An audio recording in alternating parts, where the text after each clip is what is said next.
What's up, guys? Welcome back to House of a Mission. I welcome you all to yet another video of the class 10 history series. मैं अपने आप को एक बार introduce कर देती हूँ. My name is Neha and मैं यहाँ पर इस सीरीज में रोज रोज आपका एक चैप्टर कवर करने की कोशिश करती हूँ हिस्ट्री का. हमने पिछली वीडियो में नेशनलिज्म इन यूरोप को कवर किया था. अगर आपने वो वीडियो नहीं देखी है then do check out the link below. आपको नीचे डिस्क्रिप्शन में you will find the link of the video, उसे एक बार पढ़ लीजिए. आज जो हम चैप्टर कवर करने वाले हैं उसका नाम है नेशनलिज्म इन इंडिया. ठीक है, नेशनलिज्म मतलब राष्ट्रवाद. कहाँ पर? भारत में. ओके. पिछले चैप्टर में आपकी बुक का कहना ये है कि जब हमने नेशनलिज्म इन यूरोप पढ़ा था तो हमें ये पता चला था कि यूरोप में राष्ट्रवाद की भावना का आने का मतलब ये था कि अब छोटी छोटी जो किंगडम्स है ना वो टूट जाएंगी और उनकी जगह बड़े बड़े नेशन स्टेट बन जाएंगे. ठीक है, आज जिस तरह हम इटली को जानते हैं, फ्रांस को जानते हैं, जर्मनी को जानते हैं, वो उस टाइम पे इस तरह से एग्जिस्ट नहीं किया करती थी. वो छोटे छोटे किंगडम्स के रूप में एग्जिस्ट किया करती थी. तो यूरोप में राष्ट्रवाद के आने का मतलब तो ये था कि बड़े बड़े डिफाइंड किंगडम्स बनना, उनकी बाउंड्री बन जाना, नेशन स्टेट बन जाना.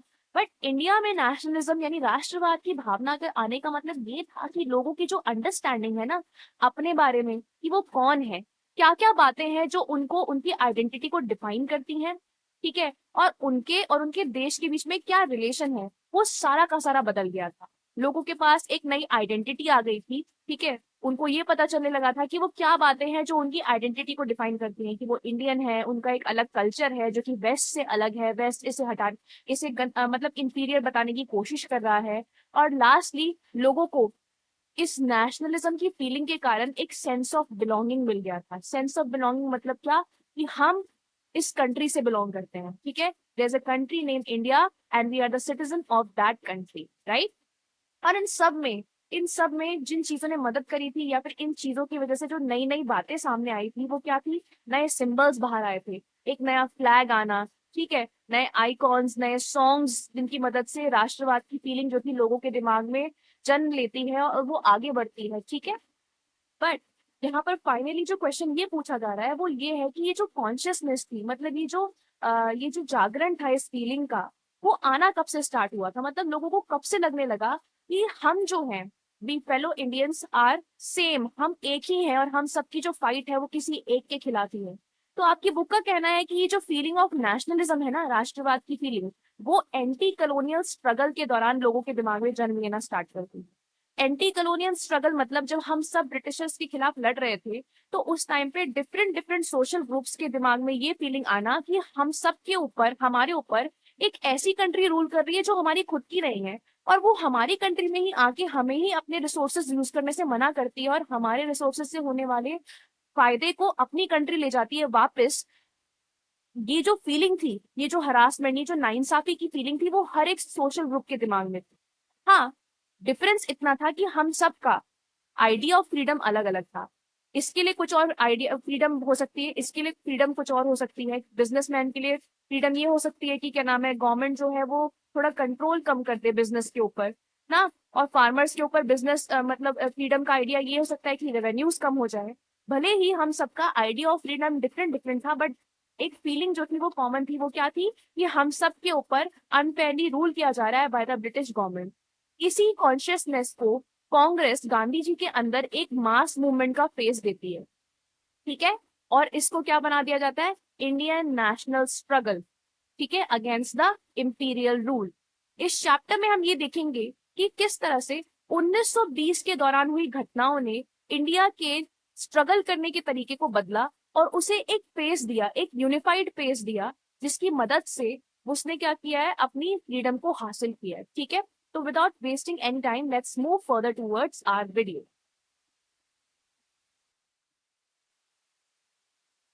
It all started from the year 1920.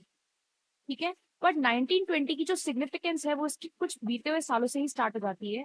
तो I would rephrase my sentence and would say कि it all started from 1914, which is the year जब वर्ल्ड वॉर वन स्टार्ट हुआ. ठीक है, हमें जैसा कि पता है कि वर्ल्ड वॉर वन में दो पावर ब्लॉक एक दूसरे से लड़ाई कर रहे थे, Axis versus Allies, right. Axis में कौन कौन सी पावर आते थे? Germany, Japan and Italy. और अलाइज में कौन कौन सी थी?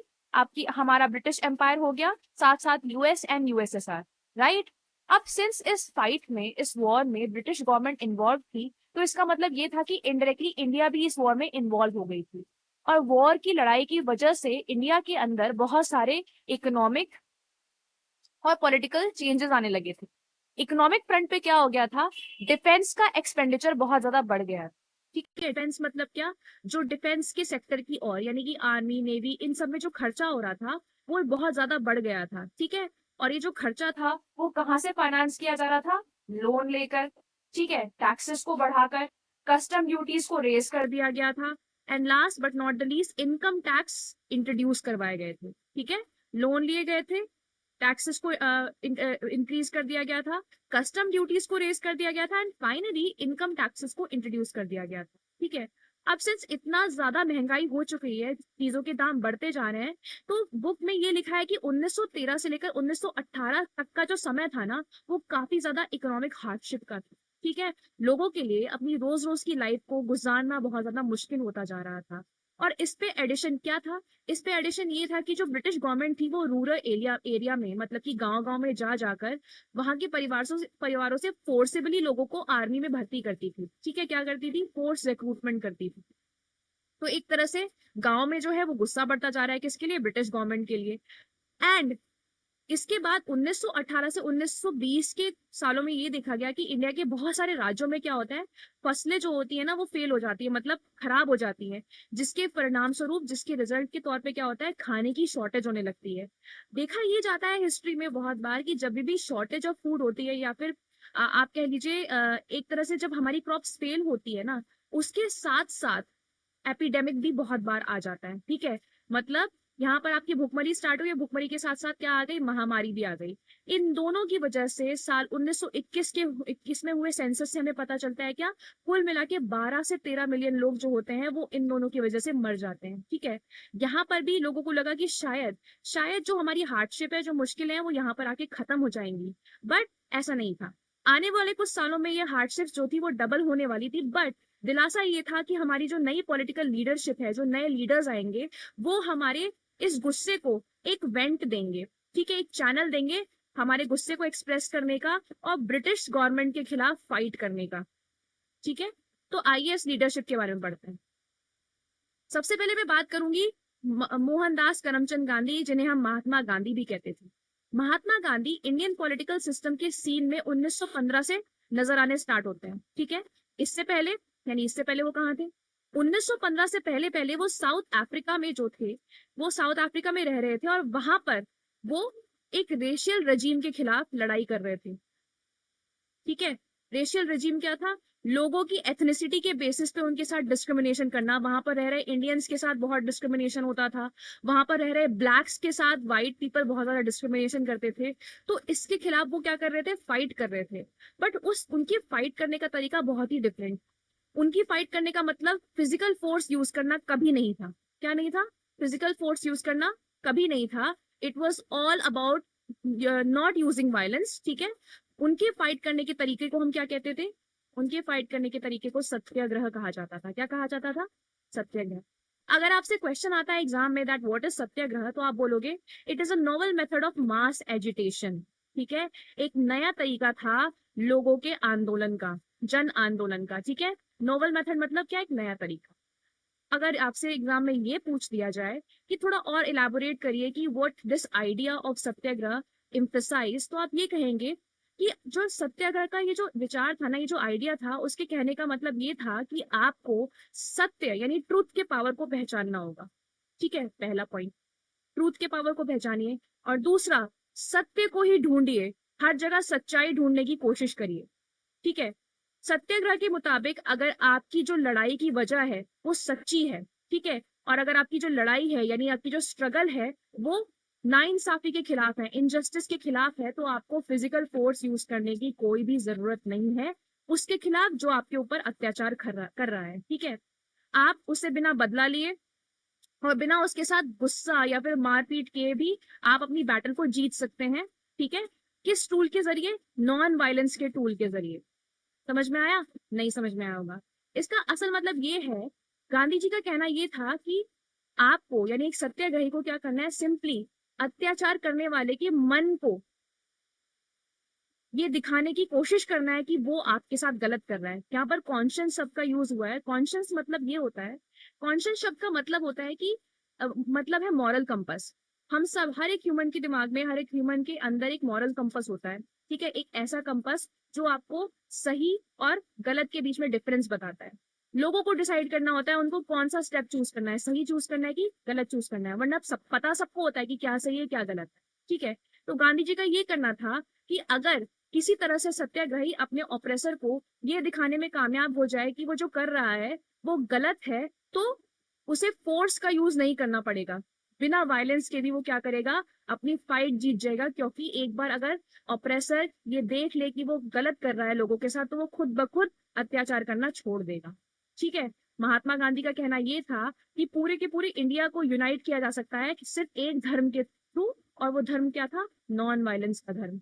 इस धर्म में क्या होगा, अमीर और गरीब दोनों ही इस टूल को यूज कर सकते हैं, ठीक है। व्यापारी हो चाहे भिखारी हो, दोनों ही इस टूल को यूज कर सकते हैं अपने ऊपर अत्याचार करे ब्रिटिशर्स को हटाने के लिए, ठीक है।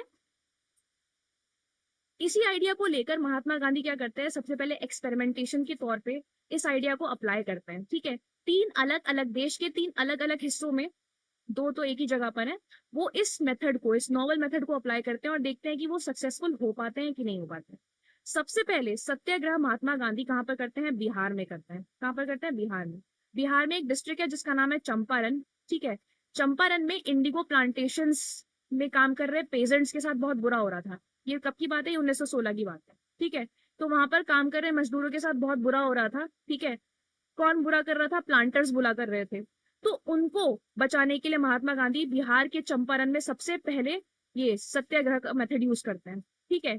और स्पेसिफिकली कहूँ तो यहाँ पर सबसे पहले क्या हुआ था, सिविल डिसोबीडियंस मूवमेंट हुआ था। क्या हुआ था, सिविल डिसोबीडियंस मूवमेंट, ओके। फिर 1917 में क्या होता है, महात्मा गांधी बिहार से कहाँ जाते हैं, खेड़ा, खेड़ा डिस्ट्रिक्ट है कहाँ पर, गुजरात में, वहां पर जाते हैं। अब वहां क्या दिक्कत थी, वहां पर दिक्कत ये थी कि वहां की ना जो क्रॉप थी, मतलब फसल थी, वो खराब हो गई थी। और साथ साथ क्या था, मैंने पहले ही बताया, जब फसल खराब हो जाती है तो अपने आप क्या एपिडेमिक भी उसी वक्त आ जाता है, एक तरह से गिफ्ट के तौर पे। तो फसल खराब हो गई थी और एपिडेमिक भी आ गया था। बट जो हमारी ब्रिटिश सरकार थी उसने कहा था फिर भी वहां पर काम कर रहे मजदूरों को क्या करना पड़ेगा, रेवेन्यू देना पड़ेगा। तो मजदूरों की सिंपल सी डिमांड थी कि इस बार की रेवेन्यू कलेक्शन को थोड़ा रिलैक्स कर दिया जाए। बट ब्रिटिश गवर्नमेंट मान ही नहीं रही थी। तो उनकी हेल्प करने के लिए महात्मा गांधी 1917 में खेड़ा जाते हैं और वहां पर सत्याग्रह करते हैं और यहाँ पर भी जीत जाते हैं, ठीक है।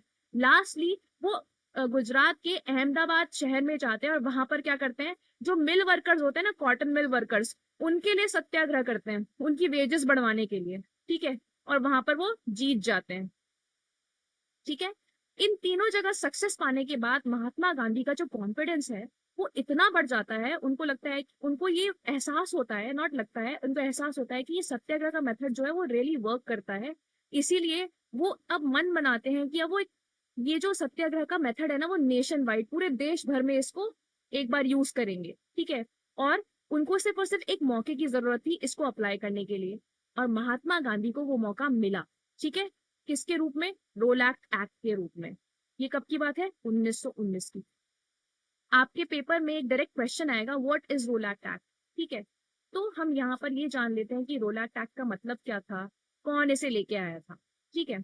सबसे पहले जानने वाली बात तो ये है कि जो रोलैक्ट एक्ट है ना, वो इंपीरियल लेजिस्लेटिव काउंसिल में, यानी उस मान लीजिए उस टाइम की पार्लियामेंट में इस एक्ट को बहुत ही जल्दीबाजी में ना पास कर दिया गया था। किसके बावजूद, हमारे वहां के इंडियन मेंबर्स के ऑपोजिशन के बावजूद। मतलब पार्लियामेंट में मेंबर्स होते हैं, राइट, तो बहुत सारे वहां पर ब्रिटिश मेंबर्स थे, कुछ इंडियन मेंबर्स भी थे। उन्होंने बोला नहीं, ये एक्ट लाने की कोई जरूरत नहीं है, ये एक्ट खराब है। बट इनके ऑपोजिशन के बावजूद भी क्या होता है, ये जो रोल एक्ट है इसको पास कर दिया जाता है। अब ये लोग इसे अपोज क्यों कर रहे थे, रोल एक्ट को अपोज करने का रीजन ये था क्योंकि according to Rowlatt Act government के पास इनॉर्मस पावर आ जाती है, मतलब बहुत ज्यादा पावर आ जाती है। किस चीज के लिए power, power to repress political activities, मतलब देश भर में हो रही किसी भी पॉलिटिकल एक्टिविटी को रिप्रेस मतलब दबा देने का पावर किसके पास आ जाती है, गवर्नमेंट के पास आ जाती है। और जो पॉलिटिकल एक्टिविस्ट है ना, जो लगता है गवर्नमेंट गवर्नमेंट को लगता है जो खतरा बन सकते हैं, उनको गवर्नमेंट उठाकर 2 साल के लिए जेल में रख सकती है या फिर कह लीजिए डिटेंशन में रख सकती है विदाउट एनी ट्रायल। ठीक है, बिना कोर्ट में पेशी किए। अभी रूल क्या है? अभी रूल तो ये है ना कि अगर किसी को पकड़ा जाता है, किसी क्रिमिनल या फिर किसी भी इंसान को पकड़ा जाता है किसी जुर्म के लिए, तो उसको 24 आवर्स के अंदर अंदर मजिस्ट्रेट के सामने पेश करना होता है, राइट। बट उस टाइम पे गवर्नमेंट ने अपने आप को क्या पावर दे दी रोल एक्ट के थ्रू, कि वो अगर उन्हें जिस पे भी शक हो पॉलिटिकल एक्टिविस्ट पे, वो उनको 2 साल के लिए जेल में डाल सकती है बिना किसी ट्रायल के। ठीक है, तो महात्मा गांधी ने बोला कि ये सबसे सही मौका है, और उन्होंने बोला कि हम एक non violent civil disobedience movement जो है वो इसके खिलाफ जारी करेंगे। ठीक है, जिसकी शुरुआत एक हड़ताल से होगी। कब से? 6 अप्रैल से। ठीक है, महात्मा गांधी ने बोला कि एक non violent civil disobedience movement होगा, जिसकी शुरुआत वो एक हड़ताल से करेंगे। ठीक है, हड़ताल में तो कोई वायलेंस नहीं है। और कब से शुरुआत करी जाएगी? 6 अप्रैल से। बट महात्मा गांधी कुछ करते इससे पहले कि क्या हुआ, एंटी ब्रिटिश मूवमेंट स्टार्ट हो जाते हैं देश के बहुत सारे कोनों में। दिल्ली, अहमदाबाद, बॉम्बे, ठीक है, और खासकर पंजाब। यहाँ पर लोग जो है बहुत ज्यादा बढ़ चढ़ के एंटी ब्रिटिश मूवमेंट्स में पार्टिसिपेट करने लगते हैं। ठीक है, हर वो चीज जो कि ब्रिटिश गवर्नमेंट को सिंबलाइज करती थी उसे बंद कर दिया गया। ठीक है, रेलवे वर्कशॉप्स मतलब रेलवे बंद हो गए, वहां पर स्ट्राइक चलने लगे। ठीक है, और वो क्या पोस्ट ऑफिस को बंद कर दिया गया। ठीक है, पंजाब में बहुत ज्यादा गुस्सा था, वहां पर ये चीजें बहुत ज्यादा आप कह सकते हैं हाईलाइट हो रही थी। क्यों हाईलाइट हो रही थी? क्योंकि मैंने जैसा आपको पहले बताया, वो एक तो फसलें फेल हो गई थी, क्रॉप फेल हो गई थी। ठीक है, दूसरा फोर्स रिक्रूटमेंट करी जा रही थी, लोगों को गांव से पकड़ पकड़ के आर्मी में भेजा जा रहा था। इन सब के खिलाफ गुस्सा बहुत ज्यादा था। इसीलिए गवर्नमेंट ने सोचा कि अगर यही चीज बहुत लंबे समय तक चलती रही ना, तो कम्युनिकेशन की जितने भी साधन हैं, जैसे कि रेलवे, जैसे कि टेलीग्राफ, ये सबको बंद करना पड़ेगा। और जो हमारी गवर्नमेंट है, जैसा कि हम सब जानते ही हैं, गवर्नमेंट ने इन सब की शुरुआत ही इसलिए करवाई करवाई थी ताकि उनका बेनिफिट हो। ठीक है, और ये बंद हो गए तो उनका बेनिफिट तो होना बंद हो जाएगा। इसलिए ब्रिटिश गवर्नमेंट ये डिसाइड करती है कि अब वो क्या करेगी, सारी की सारी राष्ट्रवादी एक्टिविटियों पे रोक लगा देगी। ठीक है, इसकी शुरुआत जहां पर ये सबसे ज्यादा हो रहा है वहीं से शुरुआत करते हैं। तो इन लोगों ने क्या करना स्टार्ट किया, अमृतसर में जितने भी लोकल लीडर्स थे ना, लोकल लीडर्स मतलब वो जो इनके हिसाब से लोगों को भड़का रहे थे, उनको पकड़ पकड़ के जेल में डालना स्टार्ट किया। महात्मा गांधी को दिल्ली आने से रोक दिया। ठीक है, हद तो तब हो गई जब 10 अप्रैल को एक बहुत ही शांतिपूर्वक ना आंदोलन चल रहा था। ठीक है, एक रैली निकाली जा रही थी, किसके खिलाफ? गवर्नमेंट, पुलिस के खिलाफ, मतलब गवर्नमेंट के खिलाफ। पुलिस ने उस पर फायरिंग करना स्टार्ट कर दिया, जिसकी वजह से लोगों ने रिएक्शनरी तौर पे क्या किया, बैंक्स पे अटैक कर दिया, पोस्ट ऑफिस पे अटैक कर दिया, रेलवे स्टेशन पे अटैक कर दिया। जब इतनी ज्यादा अराजकता या फिर आप कह सकते हैं इतनी ज्यादा वायलेंस फैलने लगा, तो गवर्नमेंट ने क्या किया, मार्शल लॉ जो था वो इम्पोज कर दिया। ठीक है, मार्शल लॉ इम्पोज किया, और साथ साथ जनरल डायर जो थे इसके हेड करार कर दिए गए। मतलब the martial law has been impose under the leadership of General Dyer. ठीक है, 10 अप्रैल के इंसिडेंट्स के बाद आ जाता है वो सबसे फेमस दिन जो शायद भारत की हिस्ट्री में लाल अक्षरों से लिखा जाएगा। ठीक है, यानी वो दिन जिस दिन जलियांवाला बाग जो का हादसा हुआ था। ठीक है, जलियांवाला बाग एक जगह है अमृतसर में। ठीक है, अमृतसर में, और वहां पर क्या था, बैसाखी का मेला लगाया गया था। मतलब बैसाखी थी और उस टाइम पे मेला लगाया गया था। तो बहुत सारे लोग जो है वो वहां पर आए थे। ठीक है, कुछ लोग तो थे, वो लोग क्यों आए थे? सबसे पहले कुछ लोग आए थे गवर्नमेंट की रिप्रेसिव एक्टिविटीज के खिलाफ प्रोटेस्ट करने के लिए। मतलब जो गवर्नमेंट बहुत सारे गलत गलत रूल लगा रही थी ना लोगों को दबाने के लिए, उनकी आवाज दबाने के लिए, तो उसके खिलाफ कुछ लोग प्रोटेस्ट करने के लिए आए थे। ठीक है, कुछ लोग वहां पर सच्ची में बैसाखी का मेला एंजॉय करने के लिए आए थे। ठीक है, एक और रीजन है कि वहां पर लोग सैफुद्दीन किचलू और एक और हमारे पॉलिटिकल लीडर थे, उनको गिरफ्तार कर लिया गया था। उनके उस गिरफ्तारी के खिलाफ लोग प्रोटेस्ट करने के लिए आए थे। बट वो आपकी बुक में नहीं दिया, तो उस पे उसको नहीं, उस पे नहीं ध्यान देंगे। इतना जानेंगे कि कुछ लोग प्रोटेस्ट करने के लिए आए थे और कुछ लोग बैसाखी का मेला एंजॉय करने के लिए आए थे। ठीक है, ये जो लोग आए थे सिंस ये गांव से, शहर से बाहर थे, तो उनको ये नहीं पता था कि वहां पर मार्शल लॉ इम्पोज कर दिया गया है। इनको नहीं पता था। पर General Dyer instead of announcing कि अभी क्या नाम है यहाँ पर कर्फ्यू लगाया है, आप लोग ऐसे नहीं घूम सकते, उन्होंने डायरेक्टली एक्शन लेने का सोच लिया। ठीक है, उन्होंने क्या किया, एंट्रेंस और एग्जिट दोनों बंद करवा दिए और अंधाधुंध गोलियां चलवा दी। ठीक है, जब ऐसा हुआ तो बहुत ज्यादा लोग मारे गए। ये खबर सिर्फ और सिर्फ भारत में नहीं, पूरे के पूरे उन देशों के लिए जिन पे ब्रिटिश सरकार का या फिर किसी भी सरकार का राज चल रहा था, उनके लिए भी बड़ी खबर बन जाती है कि ब्रिटिश सरकार ने ऐसा किया। ठीक है, जब ऐसा हुआ तो सबने जनरल डायर की बहुत ज्यादा निंदा करी।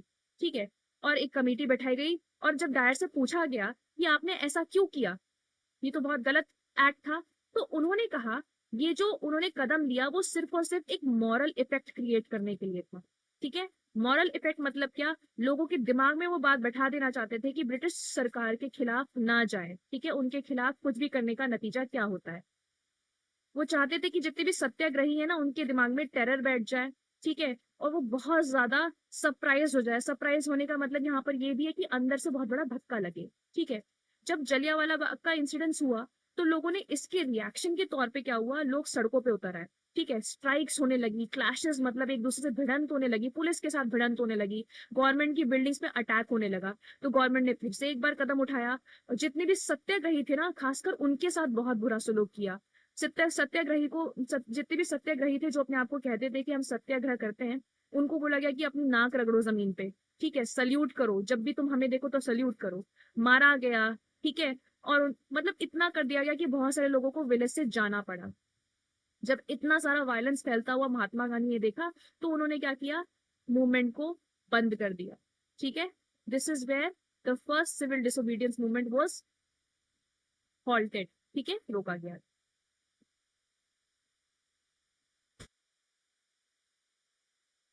महात्मा गांधी का कहना ये था कि इस रोलैक सत्याग्रह जो हुआ सो हुआ। ठीक है, बट अगर इस मूवमेंट को ध्यान से देखा जाए तो ये जो मूवमेंट था वो बहुत हद तक सिर्फ और सिर्फ कुछ गिनी चुनी जगहों तक सीमित था। वो चाहते थे कि अब समय आ गया है कि देश भर को एक मूवमेंट में, एक धागे में पिरोया जाए और ब्रिटिश सरकार के खिलाफ इस लड़ाई को आगे बढ़ाया जाए। ठीक है, इसीलिए और वो उनका कहना ये भी था, वो ये भी समझते थे कि ये जो मैं सोच रहा हूँ ना कि देश भर को एकत्रित कर देंगे, एक साथ कर देंगे, ये तब तक पॉसिबल नहीं है जब तक हिंदू और मुसलमान देश के दो मेजर ग्रुप एक साथ मिलकर ना लड़े।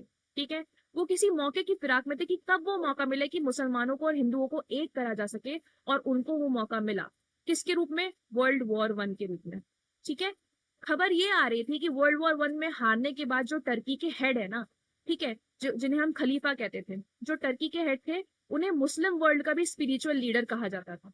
ठीक है, तो खबर ये आ रही थी कि हारने के बाद टर्की के हेड पे बहुत ही ज्यादा सिवियर, कड़ी ट्रीटी लगाई जाने वाली है, जिस ट्रीटी की वजह से वो अपनी सारी पावर लूज कर देंगे।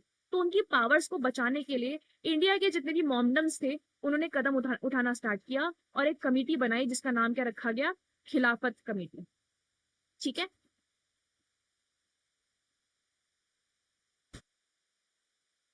खिलाफत कमेटी बनाई जाती है, कहां पर बनाई जाती है, बॉम्बे में, मार्च 1919 में। ठीक है, इसके दो लीडर्स कौन कौन थे, वो दोनों भाई थे और उनका एक का नाम था मोहम्मद अली, एक का नाम था शौकत अली।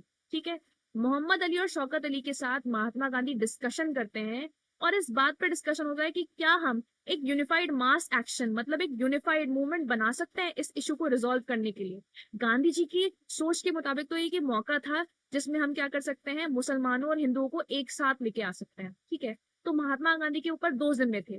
पहली बात, मुस्लिम फैक्शन को उनको कन्विंस करना था कि ये फाइट लड़ी जाए, उनको हिंदू फैक्शन के साथ आना होगा। और दूसरा, कांग्रेस को कन्विंस करना था कि इस मूवमेंट में उनका साथ दिया जाए। तो जो कांग्रेस क्या करती थी, हर साल ना एनुअल सेशंस किया करती थी। तो सितंबर 1920 के सेशन में कांग्रेस का जो सेशन हुआ था सितंबर 1920, कहां पर हुआ था, कलकत्ता में। सबसे पहला ये सेशन कहां पर हुआ था, कलकत्ता में। कलकत्ता सेशन में कांग्रेस के साथ महात्मा गांधी डिस्कस करते हैं और वहां के लीडर्स को कन्विंस करते हैं कि अब हमें क्या करना होगा, अब हम एक बहुत बड़े लेवल पे नॉन कोऑपरेशन मूवमेंट जो है उसको चलाएंगे। ठीक है, ताकि हम क्या पा सके, स्वराज पा सके। क्या पा सके, स्वराज। ठीक है, स्वराज का मतलब खुद का राज। अब सवाल ये था कि नॉन कोऑपरेशन का मतलब क्या था। महात्मा गांधी की एक्सपेक्टेशन क्या थी भारतवासियों से जब वो ये कहते थे कि हम एक नॉन कॉपरेशन मूवमेंट लॉन्च करने वाले हैं? आइए जानते हैं इसके बारे में अपने चैप्टर में। इस बात को चलिए ऐसे समझते हैं। 1909 में महात्मा गांधी की एक बहुत ही फेमस किताब आती है जिसका नाम है हिंद स्वराज। ठीक है। हिंद स्वराज में महात्मा गांधी इस बात का ऐलान करते हैं या फिर डिक्लेरेशन करते हैं कि इंडिया में जो ब्रिटिश राज था वो सिर्फ और सिर्फ इंडियंस के कोऑपरेशन की वजह से शुरू हुआ। ठीक है। और वो आज भी कंटिन्यू क्यों कर रहा है, क्योंकि आज भी इंडियंस ब्रिटिशर्स के साथ कोऑपरेट करते हैं, यानी उनका साथ देते हैं। ठीक है। महात्मा गांधी के हिसाब से जिस दिन इंडियंस ब्रिटिशर्स के साथ कोऑपरेट करना छोड़ देंगे उस दिन से 1 साल के अंदर अंदर क्या होगा, इंडिया में स्वराज आ जाएगा। ठीक है। इंडिया में क्या आ जाएगा, स्वराज आ जाएगा। तो फिर क्वेश्चन ये आया कि ठीक है, समझ में आ गया नॉन कोऑपरेशन क्या है, अब इसको किया कैसे जाए। तो महात्मा गांधी कहते हैं कि हम नॉन कोऑपरेशन खिलाफत मूवमेंट जो है वो स्टेजेस में परफॉर्म करेंगे। ठीक है। सबसे पहली स्टेज क्या होगी, सबसे पहली स्टेज होगी टाइटल्स को सरेंडर करना। ब्रिटिश सरकार पहले, या फिर जो क्वीन थी, वो सम्मान के तौर पे कुछ लोगों को उनके काम को सम्मानित करने के लिए कुछ लोगों को टाइटल्स दिया करती थी, जैसे कि लॉर्ड, सर, ऐसे टाइटल्स। इन सारे टाइटल्स को क्या कर दिया जाएगा, सरेंडर कर दिया जाएगा उन लोगों के द्वारा जिनको ये टाइटल्स दिए गए। ठीक है। दूसरा स्टेप क्या होगा, बॉयकॉट करना। ठीक है। बॉयकॉट करना मतलब बहिष्कार करना, बहिष्कार करना मतलब पार्टिसिपेट करने से मना कर देना या फिर उस चीज से अपने आप को जोड़ने से मना कर देना। पर यहाँ पर क्वेश्चन ये है किस चीज का बॉयकॉट करना। बॉयकॉट करना सिविल सर्विसेज का, ठीक है, आर्मी का बॉयकॉट करना, पुलिस का बॉयकॉट करना, कोर्ट का बॉयकॉट करना और लेजिस्लेटिव काउंसिल्स का बॉयकॉट करना। ठीक है। जितने भी सिविल सर्वेंट्स हैं उनको हम जितनी भी सिविल सर्विसेज हैं, नॉट सिविल सर्वेंट्स, जो सिविल सर्वेंट्स हैं वो अपनी नौकरियां छोड़ देंगे। ठीक है। आर्मी में जो सोल्जर्स है वो आर्मी में साथ नहीं देंगे ब्रिटिश सरकार का, पुलिस वाले ब्रिटिश सरकार का साथ नहीं देंगे, कोर्ट्स में कोई एक्टिविटी परफॉर्म नहीं करी जाएगी इंडियंस के द्वारा। ठीक है। लेजिस्लेटिव काउंसिल मतलब लोकसभा राज्यसभा जिनको आप कह सकते हो, इसमें इंडियंस पार्टिसिपेट नहीं करेंगे। स्कूल में बच्चे नहीं जाएंगे। फॉरेन गुड्स मतलब दूर विदेश से आए हुए चीजों का इस्तेमाल नहीं किया जाएगा। ठीक है। और यदि गवर्नमेंट इसके खिलाफ रिप्रेशन चालू करती है, रिप्रेशन मतलब लोगों को दबाना चालू करती है, तो उस कंडीशन में full fledged civil disobedience campaign को स्टार्ट कर दिया जाएगा। ठीक है। कंफ्यूज मत होइएगा, अभी ये बात चल रही है नॉन कोऑपरेशन खिलाफत मूवमेंट की। ठीक है। किसकी बात चल रही है, नॉन कोऑपरेशन खिलाफत मूवमेंट। नॉन कोऑपरेशन खिलाफत मूवमेंट के तहत अगर गवर्नमेंट रिप्रेशन यूज करेगी तो क्या स्टार्ट कर दिया जाएगा, सिविल डिसोबीडियंस मूवमेंट। ठीक है। नॉन कोऑपरेट करना मतलब कोऑपरेट करने से मना कर देना, सिविल डिसोबीडियंस मतलब शांतिपूर्वक तरीके से क्या करेंगे, मतलब रूल्स के दायरे में रहते रहते आप रूल्स को मानना बंद कर देंगे, डिसोबीडियंट हो जाएंगे। ठीक है, उनकी बात नहीं मानेंगे। तो यहाँ पर क्या चल रहा है, अभी नॉन कोऑपरेशन मूवमेंट चल रहा है। उसमें कहा जा रहा है कि सिविल डिसोबीडियंस मूवमेंट स्टार्ट कर दिया जाएगा इन केस जो ब्रिटिश सरकार है वो लोगों को दबाने की कोशिश करती है तो। ठीक है। 1920 से ही महात्मा गांधी और Shaukat Ali, remember Shaukat Ali, the Ali brothers we were talking about, ठीक है, मोहम्मद अली एंड शौकत अली, उसमें से जो शौकत अली हैं वो महात्मा गांधी के साथ जगह जगह टूर करते हैं, जगह जगह जगह जाते हैं ताकि वो लोगों को समझा सके कि करना क्या है और साथ ही साथ उनका सपोर्ट गैदर कर सके। ठीक है। बट यहाँ पर एक ट्विस्ट आ जाता है। ट्विस्ट यहाँ पर ये था कि भले ही महात्मा गांधी सितंबर के कांग्रेस सेशन में कांग्रेस को कन्विंस कर चुके थे कि हमें क्या करना है, नॉन कोऑपरेशन खिलाफत मूवमेंट करना है, बट अभी भी कांग्रेस में कुछ ऐसे लोग थे जो कि इस मूवमेंट को लेके थोड़े असमंजस में थे, कन्विंस नहीं थे। वो कन्विंस क्यों नहीं थे, क्योंकि नवंबर 1920 में ही असेंबली के इलेक्शंस होने वाले थे। नवंबर 1920 में असेंबली के इलेक्शन होने वाले थे। ठीक है। अगर उनको लगता था कि अगर हम ये नॉन कोऑपरेशन खिलाफत मूवमेंट करना स्टार्ट करते हैं और इन केस वायलेंस जो है वो शुरू हो जाता है, लोग मारपीट पे आ जाते हैं, तो जो बना बनाया सिस्टम है, जो इलेक्शन होने वाले हैं, शायद वो ना हो और इन लोगों को गवर्नमेंट फॉर्म करने का मौका नहीं मिलेगा। यहाँ पर गलत मत समझिएगा, गवर्नमेंट फॉर्म करने से वो पावर की चाह की बात नहीं कर रहे हैं। कांग्रेस के कुछ लोग ये बिलीव करते थे कि जितना जरूरी ब्रिटिश सरकार को बाहर से अपोज करना है उतना जरूरी ही उनको इलेक्शन लड़के पावर लेकर अपोज करना भी जरूरी है। ठीक है। किसके अंदर, वो काउंसिल के अंदर बैठ के भी उनको अपोज करना उतना ही जरूरी है, इसीलिए वो ये इलेक्शन लड़ना चाहते थे नवंबर 1920 का। तो क्या हुआ, कांग्रेस के अंदर ही टसल स्टार्ट हो जाती है, ठीक है, कॉन्फ्लिक्ट्स होने लगते हैं, वाद विवाद होने लगता है, कुल मिला के ये होता है कि कोई बात करने का कोई पॉइंट ही नहीं मिल रहा होता है। ये जो लड़ाई है वो फाइनली जाके रिजॉल्व हो जाती है कब, दिसंबर 1920 में, ठीक है, कब, कांग्रेस के नागपुर सेशन में, ठीक है। एक बार समराइज करते हैं, यहाँ पर मैंने बोला सितंबर के कलकत्ता सेशन 1920 में महात्मा गांधी कांग्रेस को कन्विंस करते हैं कि नॉन कोऑपरेशन खिलाफत मूवमेंट करना है। कौन से सेशन में, कलकत्ता सेशन में, ठीक है। नवंबर में असेंबली के इलेक्शन होने वाले थे, इसकी वजह से लड़ाई होती है, और फाइनली नागपुर सेशन में दिसंबर में 1920 में ही फाइनली ये डिसाइड किया जाता है कि अब क्या होगा, नॉन कोऑपरेशन मूवमेंट को ही आगे बढ़ाया जाएगा, ठीक है। अब यहाँ पर क्वेश्चन दिया है कि मूवमेंट कैसे अनफोल्ड हुआ, ठीक है, मूवमेंट जो था वो कैसे अनफोल्ड हुआ, कौन कौन इसमें पार्टिसिपेट कर रहा था, डिफरेंट डिफरेंट सोशल ग्रुप्स ने किस तरह से नॉन कोऑपरेशन के आइडिया को कंसीव किया, मतलब कैसे उन्होंने नॉन कोऑपरेशन के आइडिया को समझा, क्योंकि हर किसी के समझने का, हर किसी की चाहते डिजायर डिफरेंट होती है, राइट। देखिए, आपकी बुक में ये कहा जा रहा है कि जो डिफरेंट डिफरेंट सोशल ग्रुप्स थे ना, उन सब ने इस मूवमेंट में पार्टिसिपेट किया, बट हर किसी ने अपने मतलब के लिए पार्टिसिपेट किया, मतलब हर किसी का इस लड़ाई में पार्ट लेने का कुछ अलग मकसद था, ठीक है। उन सब ने, बट उन सब में कॉमन क्या था, उन सब की एक ही मंशा थी कि क्या आ जाए, स्वराज आ जाए, क्या आ जाए, स्वराज, मतलब खुद का राज आ जाए। भले स्वराज का मतलब उनके लिए डिफरेंट हो, किसी के लिए स्वराज का मतलब ये था कि उनके जंगल उनको वापस मिल जाए, किसी के लिए स्वराज का मतलब ये था कि गवर्नमेंट का थोड़ा कंट्रोल कम हो जाए मार्केट के ऊपर से, ताकि हम बिजनेस अच्छे से कर सके, ठीक है। तो स्वराज के डिफरेंट डिफरेंट मतलब थे। आइए जानते हैं। सबसे पहले हम बात करेंगे किसकी, टाउन्स की बात करेंगे, यानी शहरों की बात करेंगे। शहर में कौन रह रहा था, हमारे मिडिल क्लास रह रही थी, कौन रह रही थी, मिडिल क्लास, ठीक है। मिडिल क्लास ने नॉन कोऑपरेशन खिलाफत मूवमेंट में पार्टिसिपेट किया, ठीक है।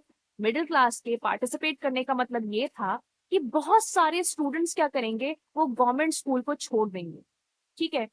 हेडमास्टर्स वो भी स्कूल को छोड़ देंगे, स्टूडेंट्स कॉलेजेस को भी छोड़ देंगे, टीचर्स अपनी पोस्ट से रिजाइन कर देंगे, लॉयर्स लॉ कोर्ट में जाना मना कर देंगे, ठीक है।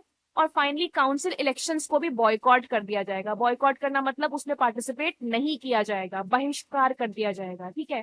सारी की सारी पार्टियां इंक्लूडिंग कांग्रेस काउंसिल इलेक्शन जो कि नवंबर में होने वाले थे, उनको क्या कर देती है, बहिष्कार कर देती है। बट एक पार्टी इसको बहिष्कार नहीं करती, और उसका नाम क्या था, जस्टिस पार्टी। ये पार्टी कहाँ की है, मद्रास की है।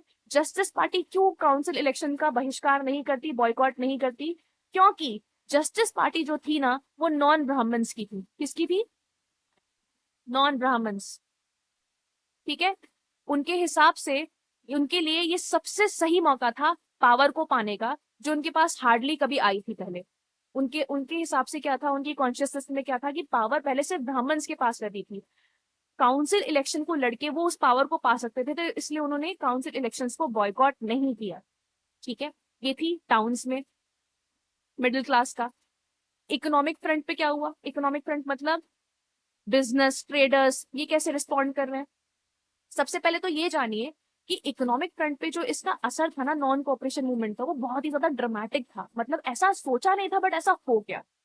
लोगों ने सबसे पहले क्या किया, जिस तरह महात्मा गांधी ने कहा था कि फॉरेन गुड्स को बॉयकॉट करना है, लोगों ने फॉरेन गुड्स को बॉयकॉट कर दिया, नहीं पहनना, ठीक है। उसकी जगह इंडिया के बने हुए कपड़े पहनने लगे। फिर लिकर शॉप को पिकेट किया गया। आपके पेपर में पिकेट का मतलब आ सकता है, तो पिकेट का करने का मतलब ये होता है, पिकेट बेसिकली एक तरह का आंदोलन करना होता है, जिसमें आप क्या करते हैं, शॉप के एंट्रेंस पे जाके खड़े हो जाते हैं और उसको ब्लॉक कर देते हैं ताकि कोई अंदर ना आ पाए, ठीक है। तो लिकर शॉप मतलब शराब की जो शॉप थी, उनके एंट्रेंस को जाके ब्लॉक कर दिया गया, ताकि कोई अंदर आ ही नहीं पाएगा, तो फिर बिक्री कैसे होगी। तो फिर वहां पर लिकर मिलना बंद हो गई। फॉरेन गुड्स क्या नाम है उनका, बॉयकॉट स्टार्ट हो गया। जो फॉरेन मतलब बाहर से बने हुए कपड़े आते थे ना, जिनको हम मैनचेस्टर क्लोथ्स भी कहा करते थे, सिंस वो मशीन से बने होते थे, तो वो मास प्रोडक्शन होता था, बहुत ज्यादा प्रोडक्शन होता था बहुत कम समय में, तो उसके खिलाफ हमारे इंडिया के बने कपड़े compete नहीं कर पा रहे थे। जब ये मूवमेंट स्टार्ट हुआ, तो लोगों ने क्या करना स्टार्ट किया, फॉरेन क्लोथ को, बाहर से बने हुए कपड़ों को पहनने से भी मना कर दिया। और बहुत बार तो ये होता था आप उस टाइम पे अगर देखते तो आपको पता चलता जगह जगह क्या होता था, लोग ना चादरों को लेके लोगों की खिड़कियों के नीचे खड़े हो जाते थे। उन चादरों के अंदर लोग क्या करते थे, अपने यहाँ के फॉरेन के बने कपड़े फेंक देते थे, उनको इकट्ठा किया जाता था और बड़े बड़े बॉन फायर्स में जला दिया जाता था। ठीक है, एक साथ आग लगा के जला दिया जाता था। जब कोई फॉरेन गुड्स नहीं खरीद रहा, लिकर नहीं बिक रही, फॉरेन क्लोथ्स नहीं खरीद रहा, तो देखा ये गया कि फॉरेन क्लोथ्स का इम्पोर्ट, मतलब जो बाहर से आने वाले फॉरेन क्लोथ्स थे ना, उनकी जो वैल्यू थी ना, वो ड्रामेटिकली कम हो जाती है 1921 से 1922 के बीच में। कहा वो 102 करोड़ का बिजनेस जो था, वो 57 करोड़ का बिजनेस बन के रह गया था, यानी 57 करोड़ ओनली। ठीक है, इसके बाद ये इतना ही नहीं था, जो हमारे मर्चेंट्स थे ना, हमारे व्यापारी और हमारे ट्रेडर्स, उन्होंने फॉरेन गुड्स में ट्रेड करने से मना कर दिया, क्योंकि उनको फायदा ही नहीं हो रहा। ठीक है, तो उन्होंने क्या कर दिया, इस फॉरेन गुड्स में ट्रेड करने से मना कर दिया। बॉयकॉट जो था वो बहुत सारी जगहों पे फैलता जा रहा था। लोगों ने क्या करना स्टार्ट किया, बाहर से बने हुए कपड़े पहनना बंद कर दिया और इंडिया में बने हुए कपड़े ही पहनते थे। खासकर इंडिया में जो खादी बनती थी या फिर इंडिया में किसी भी जगह जो कपड़े बन रहे थे, उनका प्रोडक्शन जो था वो बढ़ने लगा था। ठीक है, यहाँ पर तो सब कुछ अच्छा चल रहा है, पर धीरे धीरे करके क्या हुआ, यहाँ पर आ जाता है ब्रेक। ठीक है, धीरे धीरे करके ये जो मूवमेंट है वो स्लो होने लगता है, नीचे की तरफ जाने लगता है। ठीक है, उसके बहुत ज्यादा रीजन थे। सबसे पहला रीजन क्या था, खादी। क्या था, खादी। ठीक है, खादी जो था वो एक बहुत ही ज्यादा एक्सपेंसिव कपड़ा था। अगर आप इंडिया को देखेंगे तो उस टाइम पे हमारी जो मोस्ट मेजोरिटी ऑफ पॉपुलेशन थी ना, वो उतनी ज्यादा वेल ऑफ नहीं थी, कि उनके पास इतने पैसे नहीं थे कि वो इतना एक्सपेंसिव कपड़ा खरीद के पहन सके। ठीक है, खादी को अगर आप खरीदने जाएंगे तो इतना भी एक्सपेंसिव नहीं रहेगा, बट बात ये थी कि जो फॉरेन से बन के कपड़े आ रहे थे ना, वो मास प्रोडक्शन होता था उनका, वो बहुत कम मिनट में बहुत ज्यादा प्रोड्यूस किए जाते थे, इसलिए उनकी जो उनका जो प्राइस होता था वो नॉमिनल होता था एज कम्पेयर टू खादी। तो कोई भी गरीब इंसान तो वही कपड़े खरीदेगा ना, क्योंकि वो खादी अफोर्ड नहीं कर सकता। ठीक है, फिर क्या हुआ, जो जब हमारे हमारे यहाँ के बच्चों ने, हमारे यहाँ के स्टूडेंट्स ने, हेडमास्टर्स ने और टीचर्स ने जो स्कूल्स छोड़े थे, जो इंस्टीट्यूशन छोड़े थे, जो कॉलेजेस छोड़े थे, उनकी जगह चाहिए ये था कि इंडिया के स्कूल्स, इंडिया के कॉलेजेस, इंडिया की इंस्टीट्यूशन को ज्वाइन कर पाए। बट सिंस हमारे यहाँ पर इंडिया, हमने जो खुद बनाए हुए स्कूल्स इतने कम थे, इतने कॉलेजेस इतने कम थे, कि इन लोगों को ना चाहते हुए भी वापस जाना पड़ा, किसमें, इन ब्रिटिश इंस्टीट्यूशन से वापस जाना पड़ा। ठीक है, इसीलिए यहाँ पर भी फेलियर हो गया। ठीक है, और फाइनली क्या हुआ, जो लॉयर्स थे, जो टीचर्स थे, वो सारे के सारे, भाई सबको अपनी लिविंग तो कमानी ही पड़ेगी ना, सबको पैसा तो कमाना ही पड़ेगा ना, खाना पीना तो बंद नहीं कर सकते, इसीलिए लॉयर्स को भी वापस से लॉ को ज्वाइन करना पड़ा। ठीक है, तो ये क्या कहानी थी, ये कहानी थी आपकी अर्बन एरिया की। चलिए, अब ये तो हमने जान लिया कि अर्बन एरिया यानी शहरों में नॉन कॉपरेशन मूवमेंट से क्या लोगों ने रिलेट किया और किस तरह का लोगों का रिएक्शन था। अब आइए ये जानते हैं कि नॉन कॉपरेशन मूवमेंट का इन्फ्लुएंस या फिर कह सकते हैं कि इफेक्ट कंट्री साइड यानी कि गांव में क्या था। ठीक है, किस तरह से गांव के लोगों ने अपने आप को ऑर्गेनाइज किया और अपने आप को एसोसिएट किया उस मूवमेंट के साथ जो महात्मा गांधी पूरे देश भर में लॉन्च करना चाहते थे। आइए आगे बढ़ते हैं। कंट्री साइड यानी कि विलेजेस में ये जो सीन था वो कुछ ज्यादा ही एक्सप्लोसिव था। एक्सप्लोसिव मतलब यहाँ पर ज्यादा वायलेंस होने के चांसेस। कैसे, आइए देखते हैं। ठीक है, नॉन कॉपरेशन मूवमेंट जो था वो धीरे धीरे करके अपने आप को फैलाता हुआ जा रहा था ट्राइबल एरिया में, और क्या नाम है, गांव के इलाके में। सबसे पहले जो हम एग्जांपल ले सकते हैं वो किसका ले सकते हैं, अवध का। ठीक है, अवध एक जगह है जो कि आज के मॉडर्न यूपी में आती है। किसमें आती है, यूपी में, उत्तर प्रदेश में आती है। ठीक है, अवध में उस टाइम पर एक इंसान रहते थे या फिर एक पर्सनैलिटी रहती थी जिनका नाम था बाबा रामचंद्र। अब बाबा रामचंद्र इतने इंपॉर्टेंट क्यों है, बाबा रामचंद्र के बारे में थोड़ा सा उनकी बायोग्राफी जान लेते हैं। तो बाबा रामचंद्र क्या थे, एक सन्यासी थे, एक मेडिकेंट थे। ठीक है, इनके बारे में और खास बात जानने की ये थी कि ये फीजी से वापस आए थे। कहाँ से वापस आए थे, फीजी से वापस आए थे। और ये फीजी क्यों गए थे, क्योंकि ये वहां पर इंडेंचर्ड लेबर की तरह काम कर रहे थे। ठीक है, इंडेंचर्ड लेबर का मतलब क्या होता है, इंडेंचर्ड लेबर मतलब कॉन्ट्रैक्चुअल लेबर। ठीक है, आप गवर्नमेंट के साथ या फिर जिसने भी आपको लेबर की तरह रखा है उसके साथ एक कॉन्ट्रैक्ट करते हो, जिसमें आप कुछ सालों के लिए उसके लिए काम करने की मंजूरी देते हो विदाउट एनी पेमेंट। ठीक है, तो शायद पेमेंट है आपको काम करने के बाद मिलेगी, पर जब तक आप काम करोगे तब तक तो आपको पेमेंट करने, कोई पेमेंट नहीं मिलेगी। ठीक है, तो जो बाबा रामचंद्र थे वो फिजी में इंडेंचर्ड लेबर की तरह काम किया करते थे। जब वो भारत वापस आए तो उन्होंने क्या देखा, वो अवध में आए तो यहाँ पर ये देखने को मिला कि तालुकदार है ना, तालुकादार और लैंडलॉर्ड्स, वो जो थे मजदूरों के साथ गाँव वालों के साथ बहुत ज्यादा चिढ़ाते कर रहे थे। मजदूर थे वो, जितने मजदूर थे लैंडलॉर्ड उनसे बहुत ज्यादा रैंक किया करते थे। उनके लैंड पे खेती करते थे, ठीक है, या फिर दूसरा को उनसे टैक्स ले लिया करते थे, इस बात का भी पैसा दो, उस बात का भी पैसा दो, ठीक है। इसके अलावा वो उनसे बैगार करवाए थे। बैगार मतलब क्या, फ्री में काम करवा, ठीक है, contribute without any payment, okay. तो फ्री में काम करवाया करते थे। और जितने भी लैंडलॉर्ड थे वो हमेशा कोशिश ये करते थे कि इन लोगों को ना थोड़े थोड़े समय के बाद लैंड से बाहर निकाल दिया जाए, ठीक है, एविक्ट कर दिया जाए लैंड से, ताकि जब आप थोड़े समय के लिए किसी लैंड पे काम करते हो तो आपका कोई हक नहीं बनता उस लैंड पे। बट हाँ, अगर आप उस लैंड पे बहुत लंबे समय के लिए काम कर रहे होते हो तो आपका हक बनने लगता है। तो आपको आज के टाइम में तो वहां से कोई नहीं निकाल पाता, बट उस टाइम के जो लैंड लॉर्ड्स थे वो उनको क्या करते थे, लैंड से बहुत थोड़े थोड़े समय में निकाल दिया करते थे।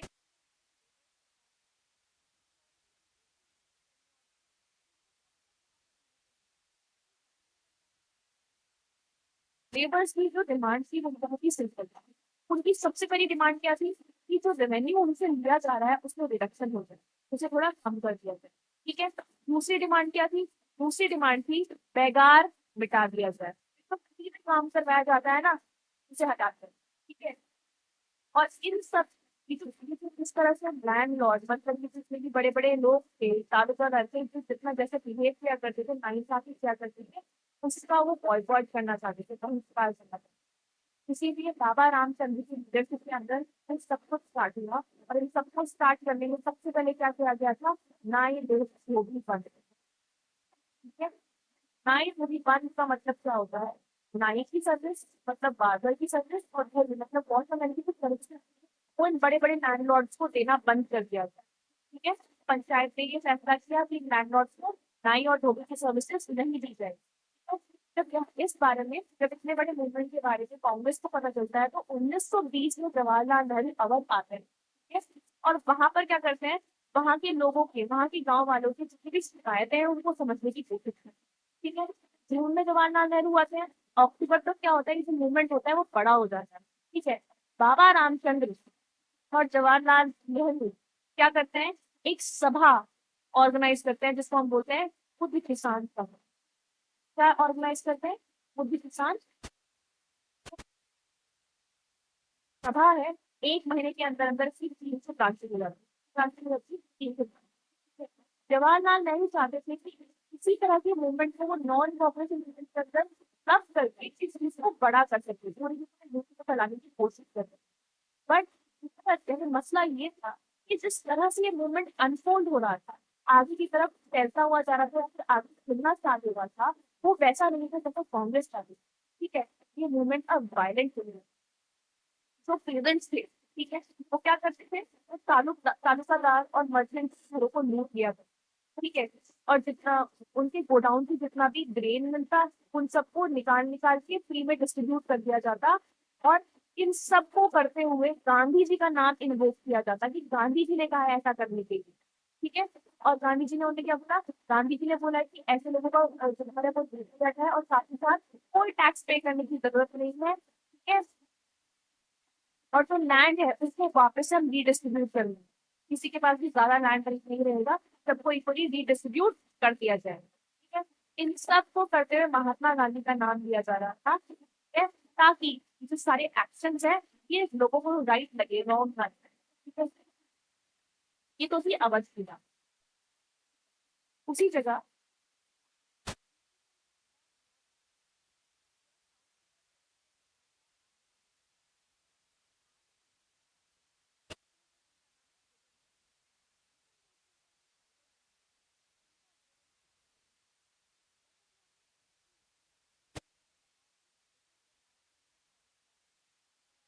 फॉरेस्ट जिसके तहत उन्होंने तीन तरह के जंगल बनवाए थे। और फर्स्ट दो तरह के जंगल थे वहां पर गांव वालों का जाना या फिर गांव वालों के द्वारा अपने भेड़ बकरियों को चरवाना मना था, सख्त मना था।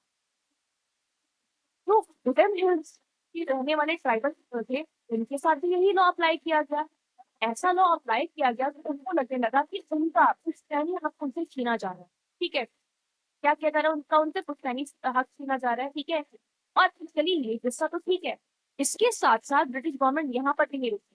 वो ट्राइबल लोगों को, वुडन हिल के लोगों को फोर्स करती थी क्या करने के लिए, बेगार करने के लिए। किस चीज में, रोड कंस्ट्रक्शन में। ठीक है, मतलब जहाँ रोडें बनवाई जा रही थी उनकी हिल्स पे, वहां पर उनको फ्री में काम करवाने के लिए फोर्स किया जाता।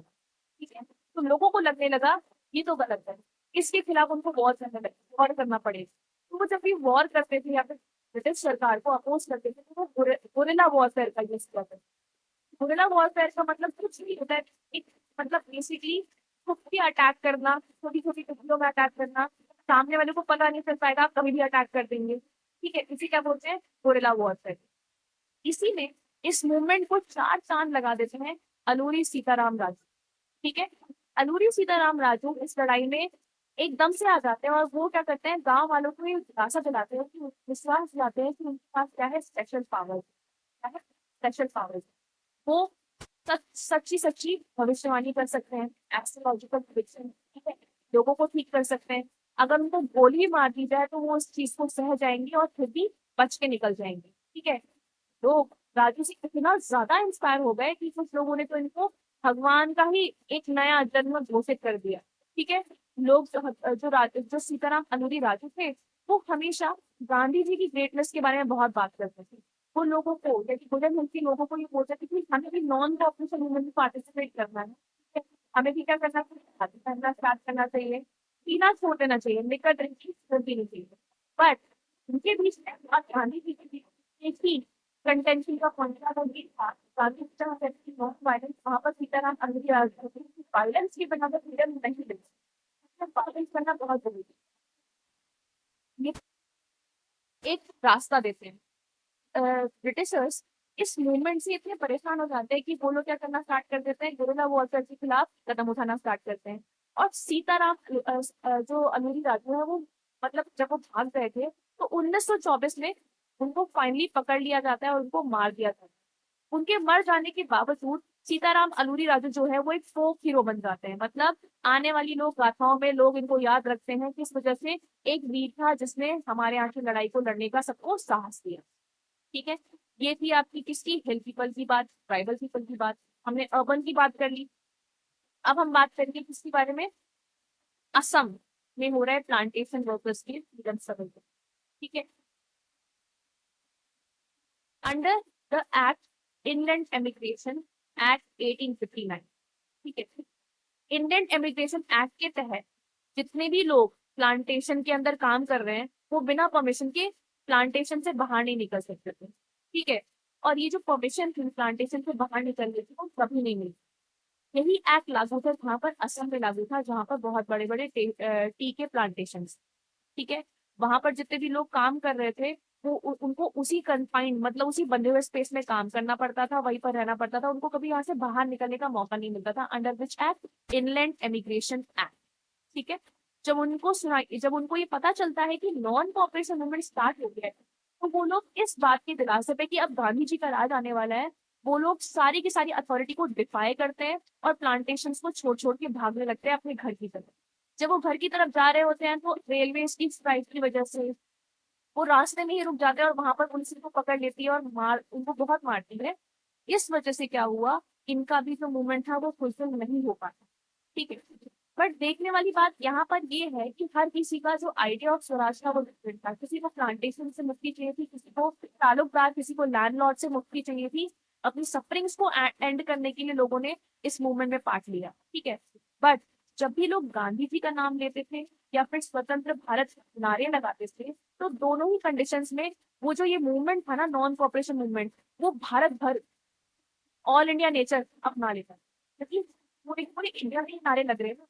जब भी वो स्वतंत्र भारत की बात करते हैं वो सिर्फ अपनी बात नहीं कर रहे होते, भले उनका जो मूवमेंट है, उनके जो एक्ट्स है वो अपने आप को छुड़वाने के लिए था, बट जब वो स्वतंत्र भारत की बात करते थे तो वो पूरे भारत की बात करते थे कि अब भारत से जो होगा वो इंडिपेंडेंट हो जाएगा, किससे, ब्रिटिश सरकार से। ठीक है, अभी तक क्या चल रहा है, यहाँ पर आपका चल रहा है नॉन कोऑपरेशन खिलाफत मूवमेंट। ठीक है, नॉन कोऑपरेशन मूवमेंट 19 खिलाफत मूवमेंट 1921 में स्टार्ट हुआ। ठीक है, बट इस मूवमेंट जो था इसमें क्या हो जाता है, एक बहुत बड़ी दिक्कत आ जाती है। दिक्कत क्या आती है, 4 फरवरी 1922 गोरखपुर में एक जगह है जिसका नाम है चौरा चौरा। ठीक है, चौरा चौरी में क्या था, कुछ सत्याग्रही बहुत पीसफुली प्रोटेस्ट कर रहे थे ब्रिटिश गवर्नमेंट के खिलाफ, नॉन कोऑपरेशन मूवमेंट में पार्ट ले रहे थे ब्रिटिश गवर्नमेंट के खिलाफ। ठीक है, उनके ऊपर जो पुलिस है वो लाठीचार्ज कर देती है, तो बहुत सारे लोगों को चोट लगती है और कुछ लोग मारे जाते हैं। इसलिए रिएक्शन के तौर पे ये जो लोग थे वो जाके पुलिस स्टेशन को आग लगा देते हैं, जिसमें कुल मिला के 22 पुलिसमैन जो है वो मारे जाते हैं। ठीक है, इस इंसिडेंट की बहुत ज्यादा निंदा करी जाती है। एंड फाइनली इतने बड़े वायलेंस और इतनी बड़ी कैजुअलिटी के होने की वजह से 12 फरवरी को Mahatma Gandhi non cooperation movement को खत्म कर देते।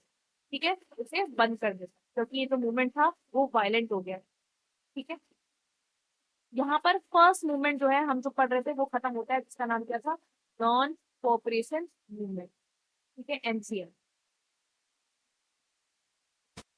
अब हम जिस मूवमेंट की तरफ बढ़ रहे हैं वो क्या होगा, सिविल डिसोबीडियंस। क्या होगा, सिविल डिसोबीडियंस मूवमेंट। याद रखिएगा, सबसे पहले नॉन कोऑपरेशन मूवमेंट हुआ था, अब क्या होगा, सिविल डिसोबीडियंस।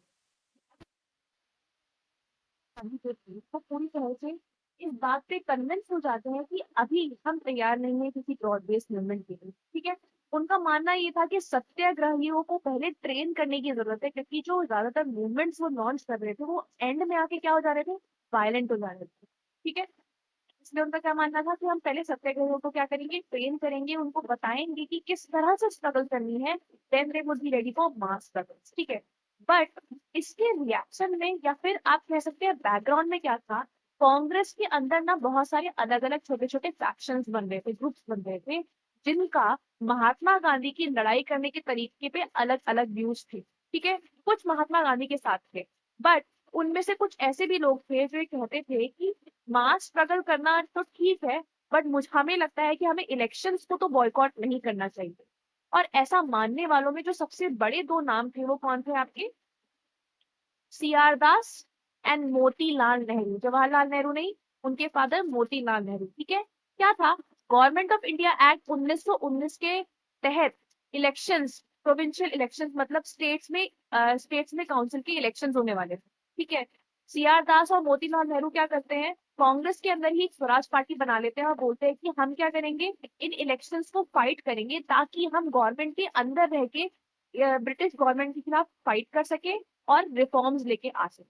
ठीक है, इसके इसके अपोज में क्या था, इसके अपोज में जो यंग माइंड्स थे कांग्रेस के, जैसे कि जवाहरलाल नेहरू और सुभाष चंद्र बोस, वो बोलते थे कि अब हमें क्या करना पड़ेगा, इन सब से कुछ नहीं होगा, इलेक्शन लड़ने से कुछ नहीं होगा, अब हमें बहुत ही रैडिकल, बहुत ही ज्यादा नए तरीके से और अब्रप्टली मास स्ट्रगल करना होगा, मतलब बहुत सारे लोगों के मिल के साथ आंदोलन करना होगा या जो करना पड़े, क्योंकि अब जो हमारा एम क्या है वो है फुल इंडिपेंडेंस। ठीक है, यहाँ पर फुल इंडिपेंडेंस का मतलब इसलिए बोला जा रहा है क्योंकि पहले, अभी तक जब भी हमारी जो कांग्रेस थी वो बात करती थी कि हमें स्वराज चाहिए, स्वराज चाहिए, तो उनका मतलब ये था कि हमें ब्रिटिश सरकार से सिंपली खुद पर राज करने की पावर चाहिए, भले ही ब्रिटिश सरकार हमारे ऊपर एक ओवर आर्चिंग फादर गवर्नमेंट या मदर गवर्नमेंट की तरह बन के रहे, बट खुद पे राज हम कर सके।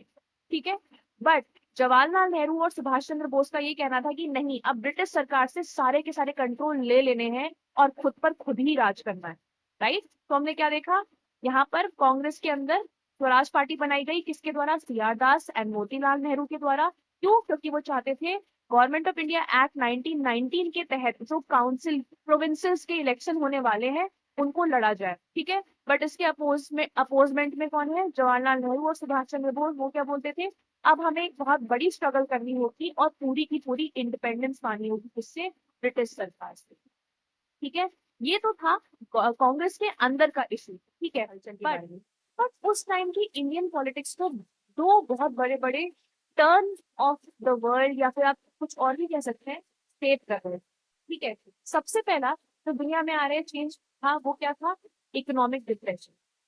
धीरे धीरे करके हम 1930 की दुनिया के सबसे बड़े इकोनॉमिक डिप्रेशन की तरफ बढ़ रहे थे। ठीक है, क्या हो रहा था, चीजों के जो दाम थे वो गिरे चले जा रहे थे, खासकर एग्रीकल्चरल गुड्स के, एग्रीकल्चर के द्वारा प्रोड्यूस किए जाने वाले गुड्स के जो दाम थे वो गिरे जा रहे थे, जिसकी वजह से हमारे एक्सपोर्ट्स की वैल्यू भी गिर रही थी।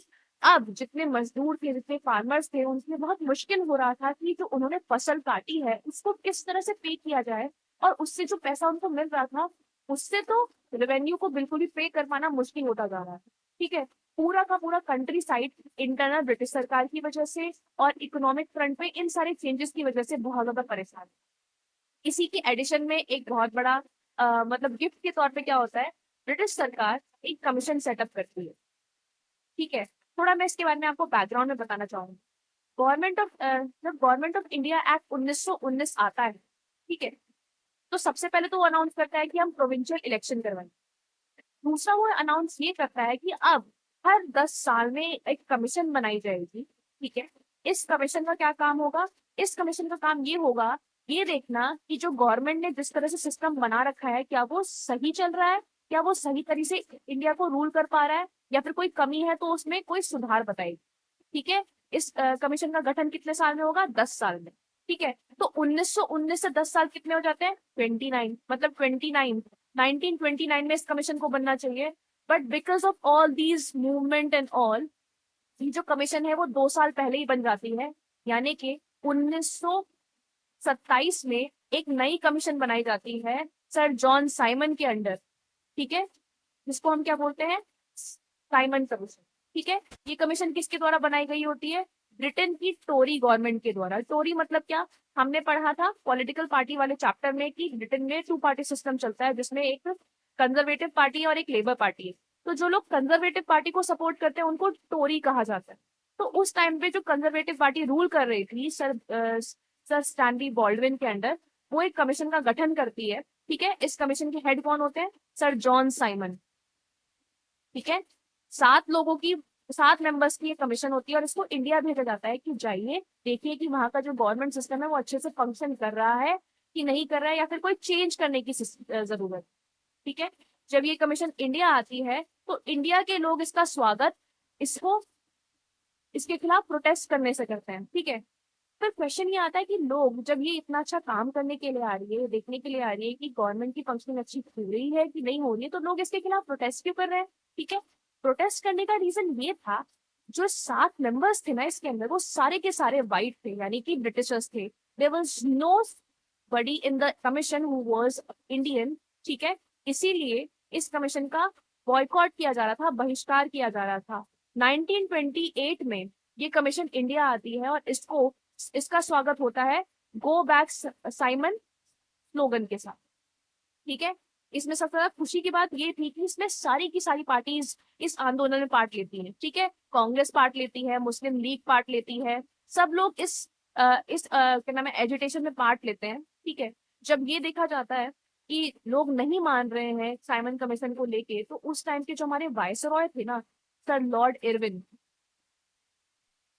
वो एक ऑफर रखते हैं। ठीक है, अक्टूबर 1929 में, अक्टूबर 1929 मतलब साइमन कमीशन के आने के 1 साल बाद, सर लॉर्ड इरविन जो है वो कांग्रेस के सामने और बाकी सब पार्टीज के सामने एक ऑफर रखते हैं कि हम इंडिया को डोमिनियन स्टेटस देंगे। क्या देंगे, डोमिनियन स्टेटस देंगे। और साथ ही साथ आपको इनवाइट करते हैं, सारी की सारी पार्टीज को इनवाइट करते हैं कि आप लंदन आइए, एक राउंड टेबल कॉन्फ्रेंस करी जाएगी, क्या करने के लिए, फ्यूचर कॉन्स्टिट्यूशन डिस्कस करने के। अब देखिए बहुत सारे टेक्निकल टर्म हो गए। सबसे पहले तो समझते हैं डोमिनियन स्टेटस। क्या मतलब था लॉर्ड इरविन का जब वो ये कहते हैं कि इंडिया को हम डोमिनियन स्टेटस देंगे। डोमिनियन का मतलब ये था कि आप अपनी कंट्री पे रूल कर सकते हो, बट आपको ब्रिटिश सरकार को अपना हेड मानना होगा, ब्रिटिश क्वीन को अपना हेड मानना होगा। भले ही अपनी कंट्री के अंदर आप फ्री हो, बट आपका जो मेन आपके ऊपर रूल करने वाला नेशन है उसको ब्रिटिश ही मानना होगा। इसको कहते हैं डोमिनियन स्टेटस। ठीक है, तो लॉर्ड इरविन कहते हैं कि इंडिया को हम डोमिनियन स्टेटस दे देंगे। ठीक है, साथ ही साथ आप राउंड टेबल कॉन्फ्रेंस करने के लिए आइए। राउंड टेबल कॉन्फ्रेंस मतलब क्या, सारी की सारी पार्टियों का इक्वल स्टेटस होता है, कोई बड़ा नहीं, कोई कोई छोटा नहीं। लंदन में एक राउंड टेबल कॉन्फ्रेंस होगी जो कि ये डिसाइड करेगी कि फ्यूचर का कॉन्स्टिट्यूशन कैसा होगा और किस तरह से डिजाइन किया जाएगा। कांग्रेस ने, जैसे मैंने आपको पहले भी कहा था, जो बहुत सारे लोग थे, for example Jawaharlal Nehru and Subhash Chandra Bose, वो पहले ही अपना मन बना के बैठे थे कि अब हमें डोमिनियन स्टेटस नहीं चाहिए, हमें क्या चाहिए, पूर्ण स्वराज चाहिए। इसीलिए वो लोग क्या करते हैं, इस ऑफर को निगेट कर देते हैं, बोलते हैं हम नहीं जाएंगे इसीलिए जो फर्स्ट राउंड टेबल कॉन्फ्रेंस होती है उसे कांग्रेस अटेंड नहीं करती। ठीक है। इसके बदले क्या होता है, जब कांग्रेस वहां उस राउंड टेबल कॉन्फ्रेंस को अटेंड नहीं कर रही है, बाकी सब अटेंड कर रहे हैं, कांग्रेस क्या कर रही होती है, कांग्रेस की जो यंग माइंड्स होते हैं ना, जवाहरलाल नेहरू एंड सुभाष चंद्र बोस, ये लोग क्या करने लगते हैं, ये लोग बेसिकली अपने लिए सपोर्ट गैदर करने लगते हैं। और फाइनली दिसंबर 1929 में जवाहरलाल नेहरू की प्रेसिडेंसी के अंदर कांग्रेस एक सेशन करती है दिसंबर में। ठीक है। ये जो सेशन था वो लाहौर में हो रहा था। जैसा कि हमको पता है, कांग्रेस हर साल दिसंबर में सेशन किया करती थी, ये डिस्कस करने के लिए कि आगे का प्लान क्या होने वाला है, किस तरह से काम करता है, किस तरह से नहीं काम करना है। तो फिर दिसंबर उन 1929 में भी कांग्रेस जो है एक सेशन करती है दिसंबर में, और वो सेशन कहाँ पर होता है, लाहौर में होता है। किसकी प्रेसिडेंसी होती है, जवाहरलाल नेहरू की प्रेसिडेंसी होती है। उनकी प्रेसिडेंसी के अंदर कांग्रेस जो है वो एक प्रोविजन निकालती है पूर्ण स्वराज का। किस चीज का, पूर्ण स्वराज का, यानी कि फुल इंडिपेंडेंस। इस प्रोविजन में इस प्रोविजन में ये डिसाइड किया जाता है कि 26 जनवरी 1930 को अब से इंडिया इंडिपेंडेंस डे सेलिब्रेट करेगी। ठीक है। यहाँ पर इंडिपेंडेंस का मतलब ये नहीं कि इस दिन हम अपने आप को आजाद मान लेंगे, नहीं। उस दिन सारे इंडियंस ये प्लेज लेंगे कि अब हमें अपनी कंट्री के लिए कंप्लीट इंडिपेंडेंस लेनी, मतलब पूरी तरह से हमें अपनी कंट्री के लिए क्या चाहिए, आजादी चाहिए। ठीक है। किस दिन, 26 जनवरी 1930 में ये ऐसा सेलिब्रेशन है। बट इस बात पे ना लोगों का ध्यान बहुत कम गया। क्यों कम गया, क्योंकि इतने इन आइडियाज को रियल लाइफ में मतलब सच करवाने के लिए एक नया तरीका चाहिए। और महात्मा गांधी को वो आइडिया मिला, किसके रूप में, सॉल्ट के। ठीक है। महात्मा गांधी का मानना ये था कि सॉल्ट जो है ना वो एक बहुत ही पावरफुल सिंबल है जो कि पूरे देश को यूनाइट कर सकता है। पहली बार जब महात्मा गांधी को ये लगा था तब उन्होंने खिलाफत नॉन कॉपरेशन मूवमेंट किया था, लेकिन हिंदू और मुस्लिम को वेट करना था। तो इनको ये लग रहा है वो किसका साथ ले रहे हैं, सॉल्ट का साथ ले रहे हैं। तो सॉल्ट सबको एक कर सकता था। आइए देखते हैं। 31 जनवरी 1930 को महात्मा गांधी एक लेटर लिखते हैं। ठीक है। वो लेटर किसके लिए होता है, वो वायसरॉय इरविन के लिए होता है। ठीक है। उस लेटर में महात्मा गांधी 11 डिमांड्स 11 डिमांड्स लिख रहे हैं। ये जो 11 डिमांड्स थी वो इंडिया के हर सेक्शन ऑफ सोसाइटी की डिमांड्स को समवट कवर करती थी। ठीक है। इसमें कुछ अमीरों की भी डिमांड्स थी, कुछ गरीबों की भी डिमांड्स। उन सारी डिमांड्स में जो सबसे ज्यादा इंट्रीगिंग और आश्चर्यचकित कर देने वाली डिमांड थी वो ये थी कि सॉल्ट प्रोडक्शन के ऊपर से जो टैक्स लगाया गया है वो, और साथ ही साथ जो ब्रिटिश गवर्नमेंट की मोनोपोली है ना सॉल्ट प्रोडक्शन के ऊपर, मोनोपोली का मतलब कि हम ही प्रोड्यूस करेंगे और कोई प्रोड्यूस नहीं कर सकता, उसे हटा दिया। ठीक है। महात्मा गांधी ने उस लेटर में क्या कहा, उन्होंने कहा कि सबसे पहले तो आप अबॉलिश कर दीजिए सॉल्ट टैक्स। उनका कहना ये था कि सॉल्ट जो है वो कुछ ऐसी चीज है जो कि रिच और पुअर दोनों ही एक तरह से कंज्यूम करते हैं। इस पे टैक्स लगाना ब्रिटिश सरकार का सबसे ज्यादा ऑपरेसिव फेस दिखाती है। इसलिए वो चाहते हैं कि वो क्या करें। महात्मा गांधी ने इरविन को अल्टीमेटम दे डाला, मतलब उनको चेतावनी या फिर एक मोहलत दे डाली कि 11 मार्च तक आप जो है वो सारी की सारी डिमांड जो है ना, 11 मार्च तक 11 डिमांड्स पूरी हो जानी चाहिए। अगर डिमांड नहीं हुई तो महात्मा गांधी है वो क्या करेंगे, कांग्रेस के साथ मिलकर full fledged country wide civil disobedience campaign start कर देंगे। ठीक है। जब ऐसा हुआ तो सबको लगा शायद लॉर्ड इरविन मान जाएंगे, बट लॉर्ड इरविन ने बोला, लॉर्ड इरविन ने इस बात को तवज्जो ही नहीं दी। जब उनने 11 मार्च तक इस चीज को फुलफिल नहीं किया तो महात्मा गांधी स्टार्ट करते हैं अपनी सबसे फेमस क्या, सॉल्ट मार्च। ये जो सॉल्ट मार्च थी महात्मा गांधी अपने कुल मिला के 78 मोस्ट ट्रस्टेड वॉलंटियर्स के साथ स्टार्ट करें। ठीक है। कुल मिला के कितना, 240 माइल कवर करना था, 240 माइल्स कवर करना था, जो कि स्टार्ट होगा महात्मा गांधी के आश्रम साबरमती से कहाँ तक, दांडी तक। ठीक है। ये दोनों ही जगह गुजरात में। वॉलंटियर जो है 24 दिन तक चलेंगे, हर दिन 10 माइल कवर किया जाएगा। ठीक है। जब ऐसा महात्मा गांधी कर रहे थे उन 24 दिनों के बीच में जहां जहां ये लोग रुकते वहां वहां रुक के लोगों को ये समझाया जाता कि सत्याग्रह करने का मतलब क्या है, और जब ये बोला जाए कि पीसफुली आपको लड़ाई करनी है, ब्रिटिशर्स के रूल्स नहीं मानने, तो उस चीज का मतलब क्या है। ठीक है। 6 अप्रैल को महात्मा गांधी दांडी पहुंचते हैं। कब पहुंचते हैं, 6 अप्रैल को पहुंचते हैं। और वहां पर फाइनली बहुत ही ज्यादा सेरेमोनियस तरीके से, मतलब एक तरह से बहुत बड़ा मतलब जैसे कि बहुत कोई बड़ी प्रोसेस हो, बहुत बड़ा कोई रिवाज किया जा रहा हो, सबको दिखा दिखा के सॉल्ट लॉ को वायलेट करते हैं और वहां पर सॉल्ट प्रोड्यूस करते हैं सी वाटर को बॉईल करने की साथ साथ। ठीक है, इस सॉल्ट प्रोड्यूस करना दांडी में जो था वो एक सिंबल था जो कि इस बात का आगाज देता था कि अब सिविल डिसोबीडियंस मूवमेंट जो है वो स्टार्ट हो। ठीक है, क्या था ये सिविल डिसोबीडियंस मूवमेंट, क्या मतलब था इसका, क्या किस तरह से ये डिफरेंट है नॉन कॉपरेशन मूवमेंट से, आइए इसे समझते हैं।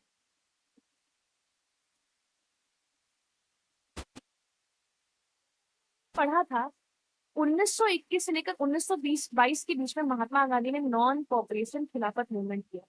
ठीक है, रिमेम्बर 1922 में चौरा चौरी इंसिडेंस हो गया था और महात्मा गांधी को नॉन कॉपरेशन मूवमेंट बंद करना पड़ा था। ठीक है, उसी तरह नॉन कॉपरेशन मूवमेंट में जहां पर इंडियंस ने ब्रिटिशर्स के साथ कोऑपरेट करने से मना कर दिया था, सिविल डिसोबीडियंस मूवमेंट में जो इंडियंस है कोऑपरेट ना करने के साथ साथ रूल्स को भी तोड़ेंगे, रूल्स को भी वायोलेट करेंगे।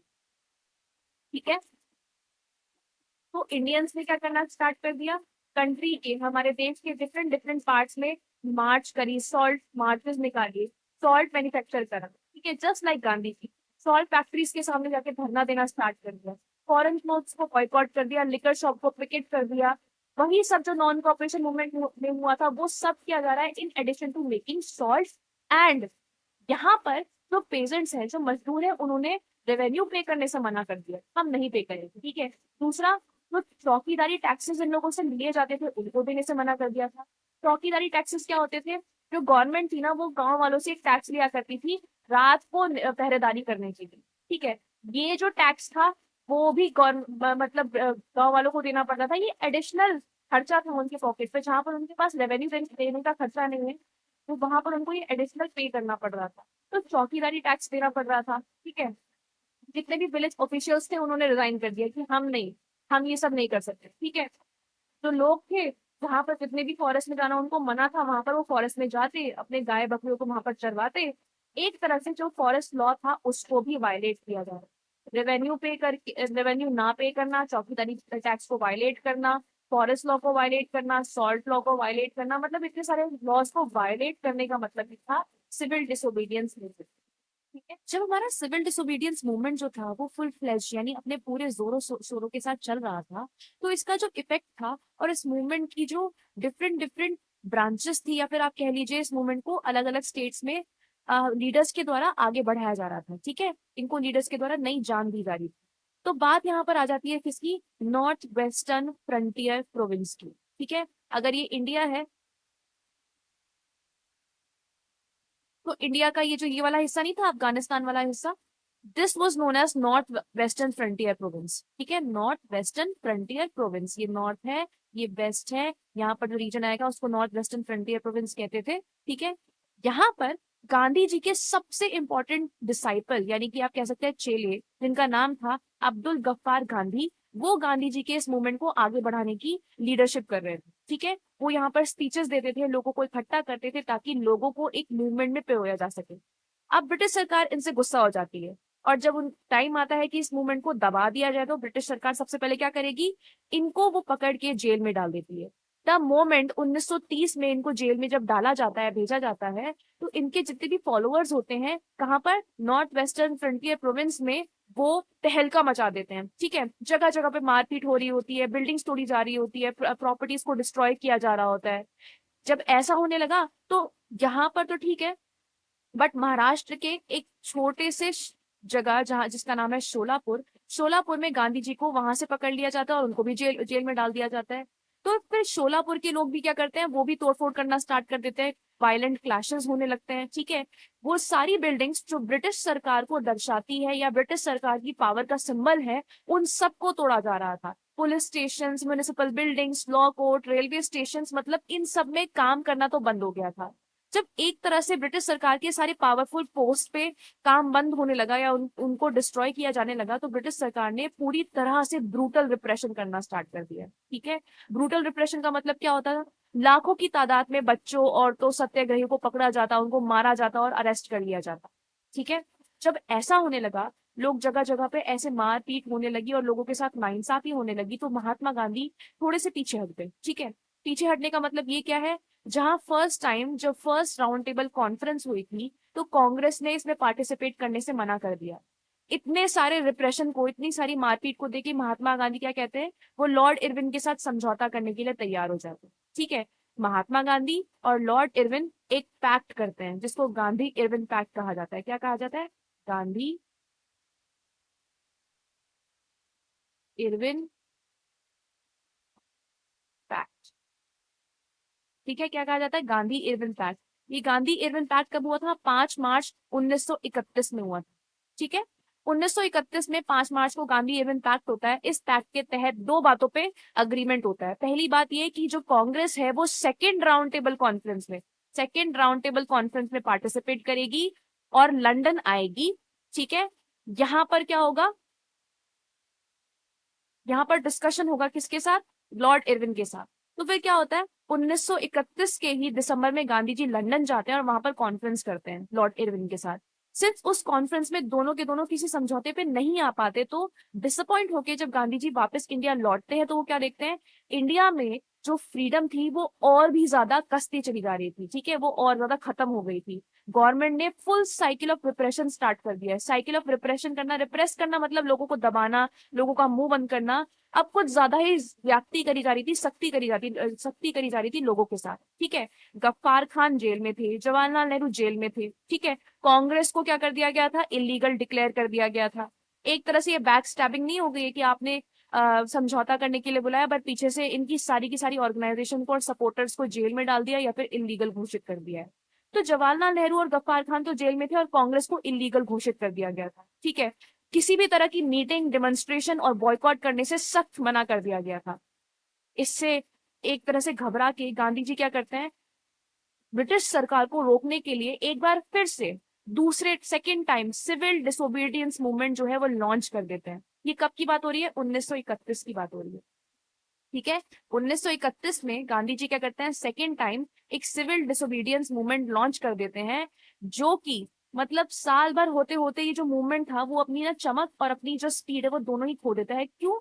क्योंकि इस बार क्या था, लोग थोड़े डिसएंचेंटेड हो गए थे। डिसएंचेंटेड होने का मतलब ये क्या, उनको ये लग रहा था यार बार बार ये मूवमेंट शुरू करना और इसका खत्म हो जाना बिना किसी लाभदायक फैसले के हुए, एक तरह से उनके लिए बहुत डिसहार्टनिंग था। उनको पसंद नहीं आ रहा था क्योंकि किसी को भी वो मकसद हासिल नहीं हो रहा था जिसके लिए वो उसमें पार्टिसिपेट करते थे। कैसे? आइए देखते हैं। अगर मैं गांव की बात करूं तो गांव से जो जिन लोगों ने पहले वाले सिविल डिसोबीडियंस मूवमेंट में पार्टिसिपेट किया था वो कौन थे? रिच पेजेंट कम्युनिटी, मतलब वो फार्मर कम्युनिटी जो कि रिच हुआ करती थी। इनमें मोस्टली कौन लोग थे? अगर मैं गुजरात की बात करूं तो गुजरात से पटीदारों ने पार्टिसिपेट किया था। उत्तर प्रदेश से जट लोगों ने पार्टिसिपेट किया था। ठीक है, इन लोगों के पार्टिसिपेट करने का मकसद क्या था? इनके पार्टिसिपेट करने का मकसद ये था, दोस्तों हमें भूलना नहीं चाहिए कि जिस समय की हम बात कर रहे हैं वो 1930 था। ठीक है, जैसा कि मैंने आपको पहले ही बताया, 1930 वो साल था जब पूरी की पूरी दुनिया एक बहुत ही बड़े इकोनॉमिक रिप्रेशन से जूझ रही थी। ठीक है, एक बहुत ही बड़े इकोनॉमिक डिप्रेशन से जूझ रही थी। ठीक है, जिसका इफेक्ट हर कंट्री को फेस करना पड़ रहा था।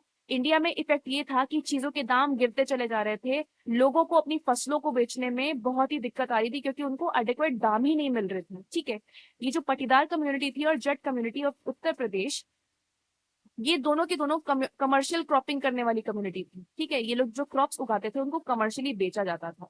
सिंस डिप्रेशन की वजह से और गिरते हुए प्राइसेस की वजह से इनकी इतनी इनकम नहीं हो रही थी कि ये लोग गवर्नमेंट का रेवेन्यू दे सके। तो इनकी सिंपल सी डिमांड थी कि इस बार जो रेवेन्यू है ना, रेवेन्यू उसको थोड़ा रिड्यूस कर दिया जाए, मतलब जो गवर्नमेंट टैक्स कलेक्ट करती है उसको रिड्यूस कर दिया जाए। बट ब्रिटिश सरकार तो ठहरी ब्रिटिश सरकार, उन्होंने इतना भी करने से मना कर दिया। ठीक है, इसीलिए ये जो रिच पेजेंट्स थे, इन लोगों ने बढ़ चढ़ के सिविल डिसोबीडियंस मूवमेंट में पार्ट लिया था, अपनी पूरी की पूरी कम्युनिटी को ऑर्गेनाइज किया था ताकि उस मूवमेंट में हम वो एकत्रित होके एक आवाज बन के पार्ट ले सके। ठीक है, जो जो बातें गांधी जी ने कही थी कि बॉयकॉट करना है, पिकेटिंग करनी है, सब कुछ किया ताकि ये जो हाई रेवेन्यूज है उनकी थोड़ी डिमांड कम हो जाए। बट इस मूवमेंट को जब बंद किया, जब पहली बार सिविल डिसोबीडियंस मूवमेंट बंद करा गया, तब भी जो हमारे रेवेन्यू के रेट थे ना वो रिवाइज नहीं हुए थे। अभी भी वो उतने ही हाई थे जितने पहले थे। तो इनको लगा अरे इतना समय दिया और इतना ज्यादा अपना खून पसीना सब कुछ दिया, तब भी डिमांड्स पूरी नहीं हुई, तो क्या फायदा है इसमें पार्टिसिपेट करने का। ठीक है, तो ये था पहला पहला हमने किसका पढ़ा, गांव में रह रहे रिच किसानों का। ठीक है, उसी जगह उसी गांव में रह रहे जो पुअर सेक्शन ऑफ सोसाइटी थी, मतलब जो गरीब लोग थे, उनका क्या था। बेसिकली अगर जो ऊपर वाले लोग थे, मतलब जो रिच फार्मर्स थे जिनके पास बड़े बड़े लैंड्स थे, तो उन वो खेती इतनी अपनी खेती इस तरह से बेच नहीं पा रहे थे कि इतना पैसा आ जाए कि वो रेवेन्यू दे सके। उसी तरह इनके लैंड में खुद तो काम नहीं करते थे, वो छोटे छोटे मजदूरों से काम करवाया करते थे। उन मजदूरों को इस लैंड पे काम करने के बदले में रेंट देना पड़ता था। ठीक है, सिंस इसकी इतनी इनकम नहीं हो रही है, क्या नाम है कि वो इसको पे कर सके, और उस पेमेंट के अंदर से जब पे ही बहुत कम आ रहा है तो वो रेंट कैसे दे सकता है। ठीक है, इसलिए ये लोग भी चाहते थे कि जो अनपेड रेंट है ना, जो मतलब ये अभी तक नहीं दे पाए, उसको माफ कर दिया जाए। ठीक है, जो अनपेड रेंट है ना उसको माफ कर दिया जाए। लैंडलॉर्ड्स ऐसा कैसे कर सकते थे, उनको भी तो आगे जाके रेवेन्यू देना था। ऐसा ना तो हुआ, ना तो होने वाला था। साथ ही साथ कांग्रेस जो थी ना, कांग्रेस वो भी इन गरीब लोगों को खुल के सपोर्ट नहीं करती थी। क्योंकि अगर वो नो रेंट कैंपेन को सपोर्ट करने लगेगी तो एक तरह से इनके बीच का, कांग्रेस के बीच का और उन रिच पेजेंट्स के बीच का जो रिलेशनशिप है वो खराब हो जाता, और जिसकी वजह से क्या होता, आगे का मूवमेंट सफल नहीं हो पाता। क्योंकि इवन दो वो लोग मटेरियली भी कंट्रीब्यूट करते थे और साथ ही साथ उनका उनके पास थोड़ा इन्फ्लुएंस भी था, उनको लूज करना कांग्रेस अफोर्ड नहीं कर सकती। ठीक है,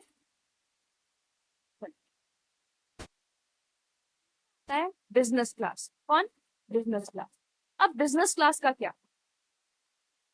देखिए बिजनेस क्लास ने क्यों सिविल डिसोबीडियंस मूवमेंट में पार्टिसिपेट किया था, इसके पीछे जो रीजन है वो बहुत ही इंटरेस्टिंग। क्या हुआ था, जब फर्स्ट वर्ल्ड वॉर हुआ था तो उस टाइम पे हम सबको पता है कि किस तरह से हमारी बिजनेस क्लास ने बहुत ज्यादा प्रॉफिट कमाया था। उसी प्रॉफिट को देखते हुए और अपने बिजनेस को और ज्यादा एक्सपैंड करने के लिए वो लोग चाहते थे कि कुछ कुछ कॉलोनियल पॉलिसी जो है ना, ब्रिटिश सरकार की जो पॉलिसी है बिजनेस को लेके, उनको या तो उनको हटा दिया जाए। अब वो पॉलिसीज क्या थी, सबसे पहले तो बिजनेस क्लास चाहती थी उनको प्रोटेक्शन मिले, किसके खिलाफ, इम्पोर्ट्स ऑफ फॉरेन गुड। मतलब ब्रिटेन से जितना भी सामान इंडिया में आता है, ठीक है, उसके खिलाफ वो प्रोटेक्शन चाहते थे कि आप ना उसके लिए टेरिफ हाई कर दो, मतलब उसके लिए टैक्स बढ़ा दो। जब टैक्स ज्यादा लगने लगेगा तो लोग खुद ही अपने सामान को यहाँ पर नहीं बेचेंगे, उससे क्या होगा, इन लोगों को मौका मिलेगा अपना सामान प्रोड्यूस करके अपनी ही कंट्री में बेचने का, तो ये लोग प्रॉफिट कमा सकते थे। तो ये क्या चाहते थे, पहला कि इनको प्रोटेक्शन मिले फॉरेन गुड्स के इम्पोर्ट्स के खिलाफ। दूसरा ये चाहते थे रुपये और स्टर्लिंग का जो रेशो है ना, एक्सचेंज रेशो, वो कुछ इस तरह का हो जाए कि इम्पोर्ट्स पूरी तरह से डिस्करेज हो जाए। अभी बहुत ज्यादा इंग्लिश हो गई। रुपये और स्टर्लिंग का रेशियो क्या होता है, Stirling is basically currency in Britain. Britain में चल रहे पैसे को ब्रिटेन में चल रहे पैसे को स्टर्लिंग कहा जाता था। तो बिजनेस क्लास जो थी वो इतना सा चाहती थी कि रुपये और स्टर्लिंग के बीच में जो एक्सचेंज रेशियो है, मतलब इसको इस तरह से समझिए, अगर स्टर्लिंग की वैल्यू रुपये से ज्यादा हो गई तो फिर इंडियंस अगर फॉरेन में जाके अपना सामान बेचते हैं तो उनको उसके बदले स्टर्लिंग मिलेगा। सिंस स्टर्लिंग की वैल्यू उनके पैसे से ज्यादा है तो वो ज्यादा रुपया कमा पाएंगे। बट अगर यही स्टर्लिंग वाले इंडिया में आके अगर अपना कोई सामान बेचते हैं तो उनको रुपये मिलेगा, और रुपये की वैल्यू तो उनके पैसे से कम है, तो इनको तो कोई फायदा ही नहीं है ना, तो क्यों बेचने आएंगे हमारी कंट्री में अपना कोई भी सामान। ठीक है, इसीलिए इन्हें क्या किया, ये लोग चाहते थे कि रुपी स्टर्लिंग का जो फॉरेन एक्सचेंज रेशो है ना, वो क्या हो जाए, थोड़ा सा वो इस तरह का हो जाए कि फॉरेन इंपोर्ट्स, फॉरेन से आ रहा है सामान जो है वो डिस्करेज हो जाए। ठीक है, इस चीज को, इन दो डिमांड्स को आगे फॉरवर्ड करने के लिए और गवर्नमेंट के सामने हाईलाइट करने के लिए जो हमारा बिजनेस ग्रुप है वो दो तरह से ऑर्गेनाइजेशन बना देता है। सबसे पहली बनाता है इंडियन इंडस्ट्रियल कमर्शियल कांग्रेस इन 1920। इंडियन इंडस्ट्रियल कमर्शियल कांग्रेस 1920 में बनाई जाती है। और दूसरी बनाई जाती है federation of Indian chamber of commerce and industry, फिकी, 1927 में, 7 साल बाद। इन दोनों ही ऑर्गेनाइजेशंस को जो बड़े बड़े नाम लीड कर रहे थे, उनमें से कौन, एक थे पुरुषोत्तम दास ठाकुर दास, दूसरे थे GD Birla.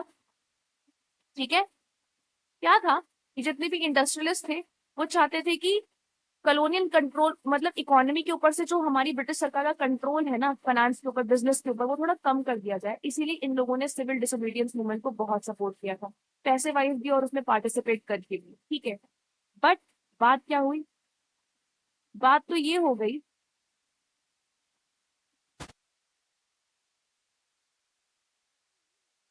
Second round table conference हुई और वो भी फेल हो जाती है और बिजनेस पर्सन को भी कोई भी फायदा नहीं होता, तो इनको लगने लगता है कि हम अगर सिविल डिसोबीडियंस मूवमेंट को सपोर्ट करते रहे तो इसके बदले हो क्या रहा है, इनकी तो डिमांड्स फुलफिल हो नहीं रही है, बट उसके बदले वायलेंस ही होता जा रहा है कंट्री में, सारी की सारी इकोनॉमिक एक्टिविटी ही बंद हो जा रही है। तो इंस्टेड ऑफ अपना बिजनेस इतने लंबे समय के लिए बंद करने से बेहतर तो क्या करना मुनासिब होगा। वो चाहते थे कि वो वापस से सिविल डिसोबीडियंस मूवमेंट को सपोर्ट नहीं कर पाएंगे। ठीक है, इसीलिए उन्होंने क्या करना स्टार्ट कर दिया, इस मूवमेंट से अपना सपोर्ट वापस लेना स्टार्ट कर दिया।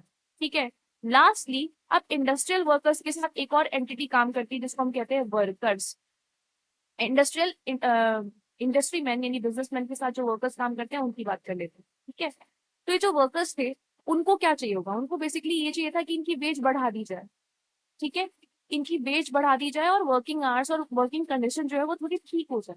ठीक है, इसके अलावा इनका और कोई डिमांड नहीं था, इसीलिए ये लोग क्या करते थे, अपने आप को ऑर्गेनाइज करके अपना एक बेहतरीन ग्रुप बना के इंडिया में हो रहे जितने भी सोशलिस्ट मूवमेंट थे, कम्युनिस्ट मूवमेंट थे, उन सब में पार्टिसिपेट किया करते थे। ठीक है, ये लोग स्ट्राइक किया करते थे, रेलवे की, डॉक वर्कर्स ने स्ट्राइक कर दी थी। ठीक है, यहाँ तक कि 1930 में क्या होता है, हजारों की तादाद में जो वर्कर्स हैं जो कि काम कर रहे थे कहाँ पर, छोटा नागपुर टिन माइन में, वो लोग गांधी कैप पहनते हैं सारे के सारे और प्रोटेस्ट करना स्टार्ट करते हैं और काम करने से बॉयकॉट करने लगते हैं। ठीक है, कांग्रेस को लगता है कि क्या होगा अगर इनकी वर्कर्स की डिमांड फुलफिल कर दी जाएगी तो ये लोग इंडस्ट्रियलिस्ट का सपोर्ट खो देंगे, इसीलिए कांग्रेस जो थी वो इंडस्ट्रियल वर्कर्स को भी सपोर्ट करने में पीछे हिचकिचा रही थी। तो आपने देखा किस तरह से वर्कर्स और पुअर पेजेंट को सपोर्ट करने में कांग्रेस को थोड़ा सा हिचकिचाना हो रहा था। ठीक है, तो ये थे चार सेक्शन ऑफ सोसाइटी। अब बात कर लेते हैं another important section of society which were women.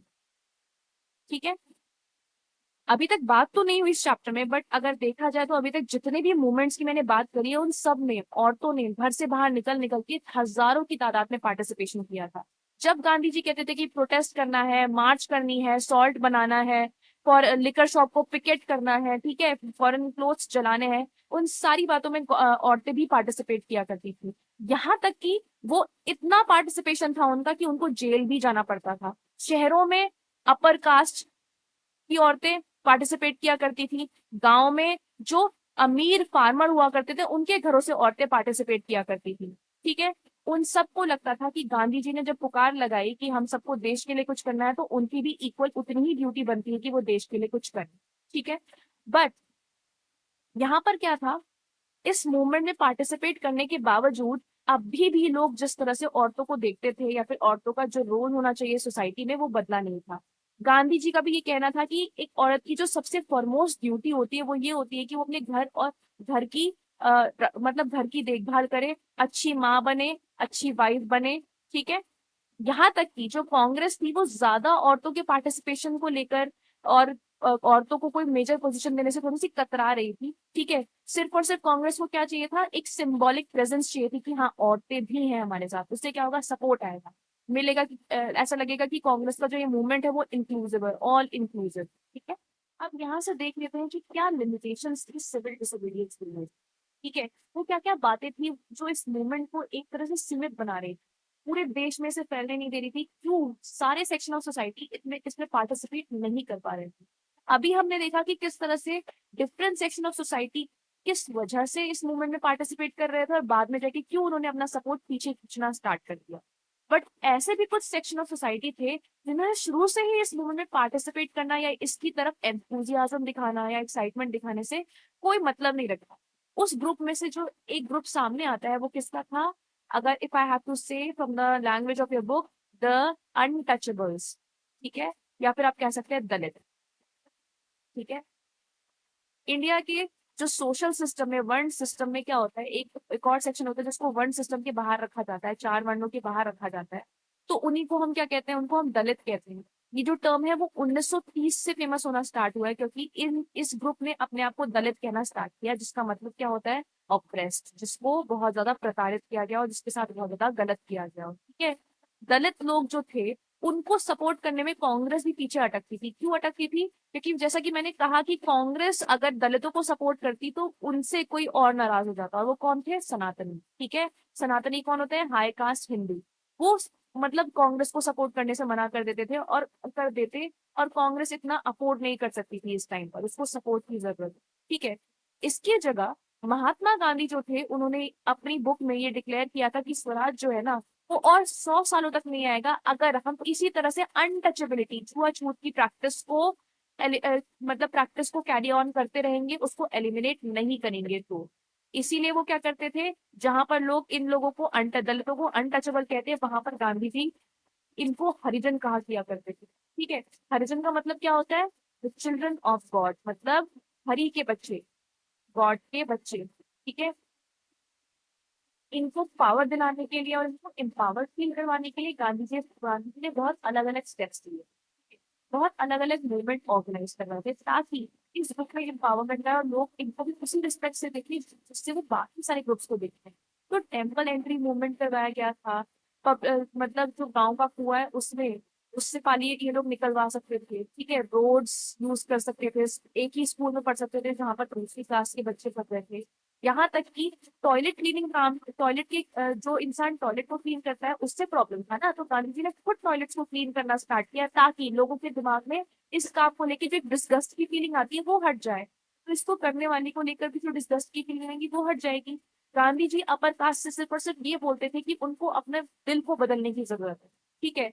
जिस दिन वो इस अनटचेबिलिटी का, छुआछूत का ये जो पाप है उसको छोड़ देंगे, उस दिन वो साफ दिल के हो जाएंगे। ठीक है। बट जहां गांधी जी इतनी कोशिश कर रहे थे कि जो दलित ग्रुप है उसको भी इस मूवमेंट में इन्वॉल्व किया जा सके, उसी जगह जो दलित लीडर्स थे वो इन सब चीजों को लेके एक्साइटेड नहीं थे। ठीक है। उनको लगता था कि अगर उनको पावर चाहिए तो कुछ और जरिए उनको पावर दिला सकते हैं और वो रिस्पेक्ट दिलवा सकते हैं जिस सोसाइटी में वो डिजर्व करते हैं। और वो क्या था? उनकी दो ही डिमांड थी। पहली बात, reserve seat in educational institution and separate electorate. ठीक है। रिजर्व सीट मतलब क्या? जिस भी एजुकेशनल इंस्टीट्यूट की बात करी जा रही है उसमें कुछ सीटें दलितों के लिए, ठीक है, लोअर कास्ट के लोगों के लिए रिजर्व करके रख दी जाए। पहली बात तो ये चाहते थे। ठीक है। दूसरा ये चाहते थे सेपरेट इलेक्टोरेट। अब यहाँ पर सेपरेट इलेक्टोरेट का मतलब समझ लेते हैं। एक होता है जनरल इलेक्टोरेट, एक होता है सेपरेट इलेक्टोरेट। जनरल इलेक्टोरेट तब होता है जब सारे लोग एक साथ मिलके कुछ लोगों को के लिए मतलब वोटिंग करते हैं। ठीक है। कुछ लोगों को अपना रिप्रेजेंटेटिव चुनते हैं।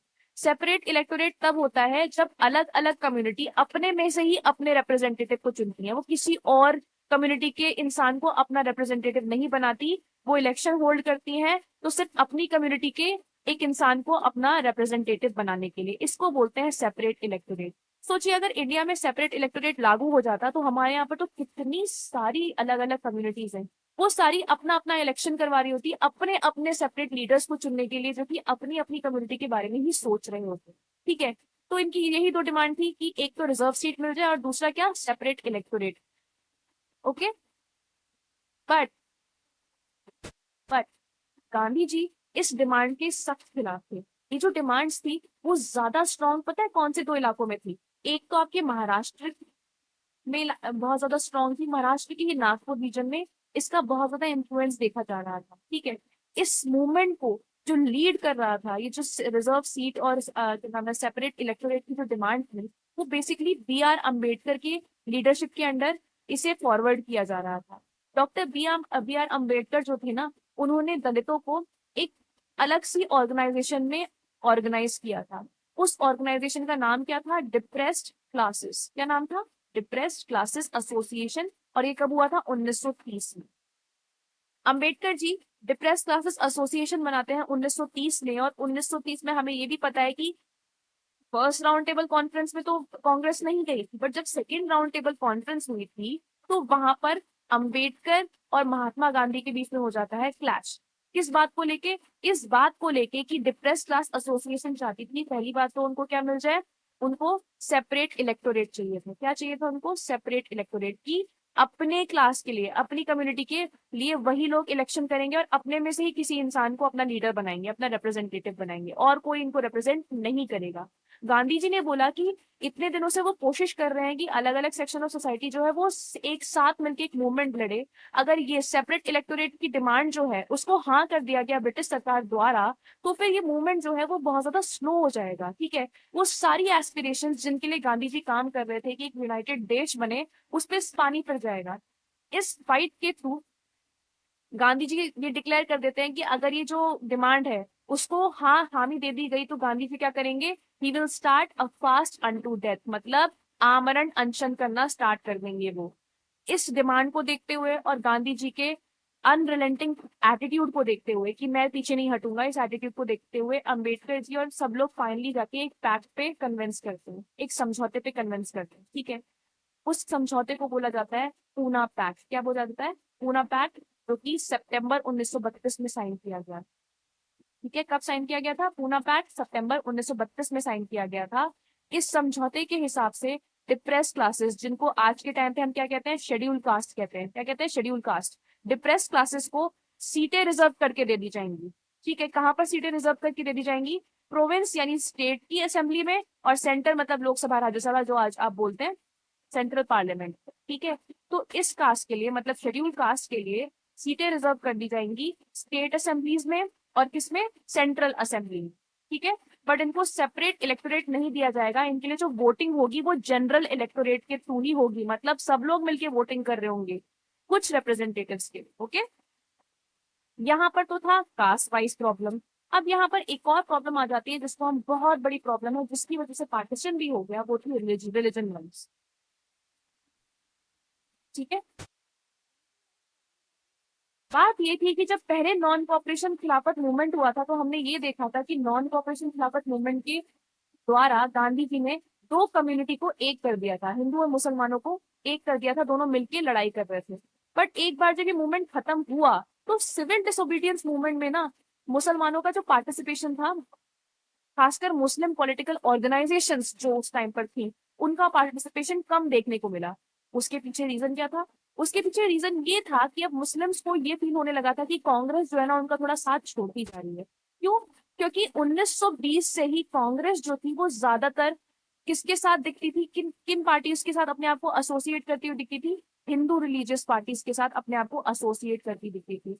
इन पार्टीज में से जो बड़े बड़े नाम सामने आते हैं वो हिंदू महासभा है। ठीक है, ये हिंदू महासभा और मुस्लिम लीग, दोनों के साथ प्रॉब्लम ये थी कि जब भी ये लोग कोई ना कोई भाषण ऑर्गेनाइज करते या कोई रैली ऑर्गेनाइज करते तो एक दूसरे की कम्युनिटी के लिए बहुत ज्यादा, मतलब ऐसा लगता है कि ऑलमोस्ट एक दूसरे पे ब्लेम डाल रहे हैं, या फिर ऐसी बातें होती कि जिससे लगता है कि अब तो क्लैश हो ही जाएगा या फिर दंगे हो ही जाएंगे इन दोनों के ऑर्गेनाइजेशंस की वजह से।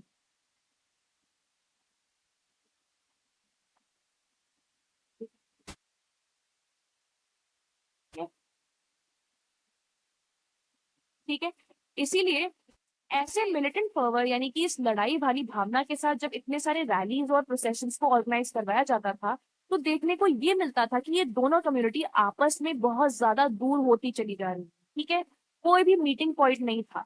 बट फाइनली फाइनली 1920 से लेकर 1927 तक, 7 साल बाद एक पॉइंट पे ऐसा लगने लगता है कि हाँ शायद कांग्रेस और मुस्लिम लीग को यूनाइट किया जा सकता है फ्रीडम स्ट्रगल में, कुछ मुद्दों पे हामी भरवा के। ठीक है, वो मौका कब आया? वो मौका तब आया जब मुस्लिम लीग के लीडर मोहम्मद अली जिन्ना ने ये अश्योर किया कि हम जो है ना अपनी जो डिमांड है किस चीज की, सेपरेट इलेक्टोरेट। मैंने आपको बताया था ना सेपरेट इलेक्टोरेट का मतलब कि जो कम्युनिटी है वो अपने ही कुछ बंदों को इलेक्शन में खड़ा करेगी और उनके लिए वोटिंग करेगी, कोई और कम्युनिटी इनके मामलों में वोट नहीं कर सकती, ये अपने रिप्रेजेंटेटिव को अपने बीच में से ही चुनेगी। ठीक है, मोहम्मद अली जिन्ना, उन्होंने बोला वो अपनी जो डिमांड है ना सेपरेट इलेक्टोरेट की वो छोड़ देंगे अगर उनको ये आश्वासन दिया जाए कि आने वाले फ्यूचर में मुस्लिम्स को सेंट्रल असेंबली में मतलब सेंट्रल पार्लियामेंट में रिजर्व सीट करके दी जाएंगी। ठीक है, और दूसरा, उन उन देश के हिस्सों में जहां पर मुस्लिम पॉपुलेशन ज्यादा है वहां पर उनको उनकी पॉपुलेशन के प्रपोर्शन में ही सीटें मिलेंगी, मतलब अगर वो ज्यादा है तो ज्यादा सीटें किसको मिलेंगी, मुस्लिम्स को मिलेंगी। इनकी यही दो डिमांड थी कि रिजर्व सीटें सेंट्रल असेंबली में, और जिन जिन स्टेट में मुस्लिम ज्यादा है वहां पर उनको उनकी पॉपुलेशन के प्रपोर्शन में सीट दी जाए। अगर ये दोनों डिमांड्स उनकी पूरी कर दी जाए तो मुस्लिम लीग का पूरा सपोर्ट था किसके पास, कांग्रेस के पास। ये बात 1927 की है।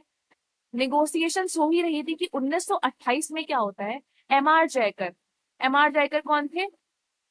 वो हिंदू महासभा से बिलोंग करते थे। तो 1928 में कांग्रेस जो है ऑल पार्टी कॉन्फ्रेंस जो है ना वो ऑर्गेनाइज करवाती, जिसमें सारी की सारी मेजर पार्टीज जो उस टाइम पर ब्रिटिश सरकार के खिलाफ या उनसे किसी ना किसी तरह से डील कर रही थी वो सारे के सारे आएंगे और एक कॉन्फ्रेंस की जाएगी, जिसमें मुस्लिम लीग भी आई थी, हिंदू महासभा भी थी और कांग्रेस भी थी। ठीक है। उस पार्टी में इस समझौते पे पूरी तरह से बात जो है वो टूट जाती है जब हिंदू महासभा के एमआर जयकर कहते हैं कि ऐसा कुछ भी नहीं होगा, कोई डिमांड्स मानी नहीं जाएगी। ठीक है। कोई कॉम्प्रोमाइज पे बात नहीं होगी। इस वजह से क्या हुआ, मुस्लिम लीग और भी ज्यादा कांग्रेस से एलिनेट हो जाती है। इसके पीछे दोस्तों एक बहुत बड़ा रीजन ये भी है कि मुस्लिम्स को ये लगता था कि एक बार जब नेशनल स्ट्रगल खत्म हो जाएगी, इंडिया को उसकी लॉन्ग लॉस्ट फ्रीडम मिल जाएगी, तब मुस्लिम्स जो बेसिकली एक माइनॉरिटी है हिंदू मेजोरिटी के बीच में, उनका क्या फ्यूचर होगा। उनको ये लगता था कि उनका कल्चर और उनकी आइडेंटिटी आइडेंटिटी दोनों को ही दबा दिया जाएगा डोमिनेटिंग हिंदू मेजोरिटी के अंदर। ठीक है। उनका ये बहुत बड़ा फियर। तो यहाँ तक क्या हुआ, हमें बात समझ में आ गई है कि किस तरह से डिफरेंट डिफरेंट सोशल ग्रुप्स जो थे वो इंगेज कर रहे थे, अपने आप को इन्वॉल्व कर रहे थे या फिर डिस इन्वॉल्व कर रहे थे फ्रीडम स्ट्रगल में। अब हम देखेंगे कि इंडियंस के दिमाग में ये sense of belonging, sense of, या फिर मैं कहूँ सेंस ऑफ कलेक्टिव बिलोंगिंग जो है कि हम सब एक ही हैं, वी ऑल आर यूनाइटेड, हम एक ही कल्चर के लोग हैं, हम एक ही देश के लोग हैं, वो कैसे जगाए। ठीक है। जिस तरह से हमने नेशनलिज्म इन यूरोप में पढ़ा था कि वहां पर भी लोगों के दिमाग में ये जो सेंस ऑफ कलेक्टिव बिलोंगिंग कि हम सब एक ही ग्रुप से बिलोंग करते हैं, वो किसके थ्रू आया था, songs, poems, dance, symbol, national symbol, flag, national anthem, इन सब के द्वारा किया गया था। उसी तरह इंडिया में भी इन सब का भरपूर यूज किया गया। इंडियन पोएट, इंडियन नॉवेलिस्ट, इन सब ने ऐसी ऐसी किताबें लिखी जैसे कि आनंद मठ और जैसे कि वंदे मातरम जैसे गीत, जिन्होंने लोगों के दिमाग में एक तरह से एक फीलिंग को क्रिएट करने में मदद किया कि जब भी वो देश का नाम लेते हैं तो उनके दिमाग में एक गाना आता है, और वो सिर्फ उनके दिमाग में एक गाना नहीं आता, वो सबके दिमाग में आता है। तो इसका मतलब ये है कि अगर सबका देश एक है तो मतलब वो सब भी एक ही है। आइए देखते हैं ये सब किस तरह किया गया। ठीक है। सबसे पहले तो हम ये देखते हैं कि किसी भी देश को अगर आपको सिंबलाइज करना है, तो पहले हमने यूरोप में देखा था, वहां पर भी फीमेल फिगर बनाई गई थी, इंडिया में भी एक इमेज बनाकर देश को एसोसिएट किया गया, यानी कि लोग जब भी देश के बारे में सोचे तो उनके दिमाग में ये फिगर आ जाए। और वो फिगर किस चीज की थी, वो फिगर थी भारत माता की। किसकी थी, भारत माता। सबसे पहले भारत माता का ये जो इमेज था वो किसने बनाया था, बंकिम चंद्र चट्टोपाध्याय ने बनाया। ठीक है। 1870 में। फिर उन्होंने एक सॉन्ग लिखा जिसका नाम था वंदे मातरम। ठीक है। बाद में जाके जो सॉन्ग था उनकी किताब आनंद मठ में इंक्लूड कर दिया गया, और इस सॉन्ग को बहुत ही ज्यादा पैशन के साथ गाया गया जब इंडिया में स्वदेशी मूवमेंट चल रहा था, जो कि 1905 के आसपास चलना स्टार्ट। ठीक है। फिर क्या हुआ, स्वदेशी मूवमेंट में ही बहुत बड़े बड़े जो पेंटर्स थे, फॉर एग्जाम्पल अबिंद्रनाथ टैगोर, ठीक है, वो एक और इमेज क्रिएट करते हैं भारत माता की। इस बार भारत माता को ना एक बहुत ही असेटिक फिगर दिखाया गया। असेटिक फिगर मतलब जो मोह माया से दूर है। ठीक है। वो बहुत ज्यादा काम है, कंपोज है, डिवाइन मतलब एकदम से स्पिरिचुअल, भगवान की तरह है, स्पिरिचुअल है, इस इमेज को क्रिएट। ठीक है। जब भी लोग कुछ भी सोचते हैं, ये प्रिंट उनके दिमाग में क्या आता, ये भारत माता की पिक्चर आती है। इस प्रिंट को बहुत ज्यादा वाइडली सर्कुलेट किया गया। ठीक है। ये तो हो गई पिक्चर्स की बात। अब बात आती है सॉन्ग्स के बारे में।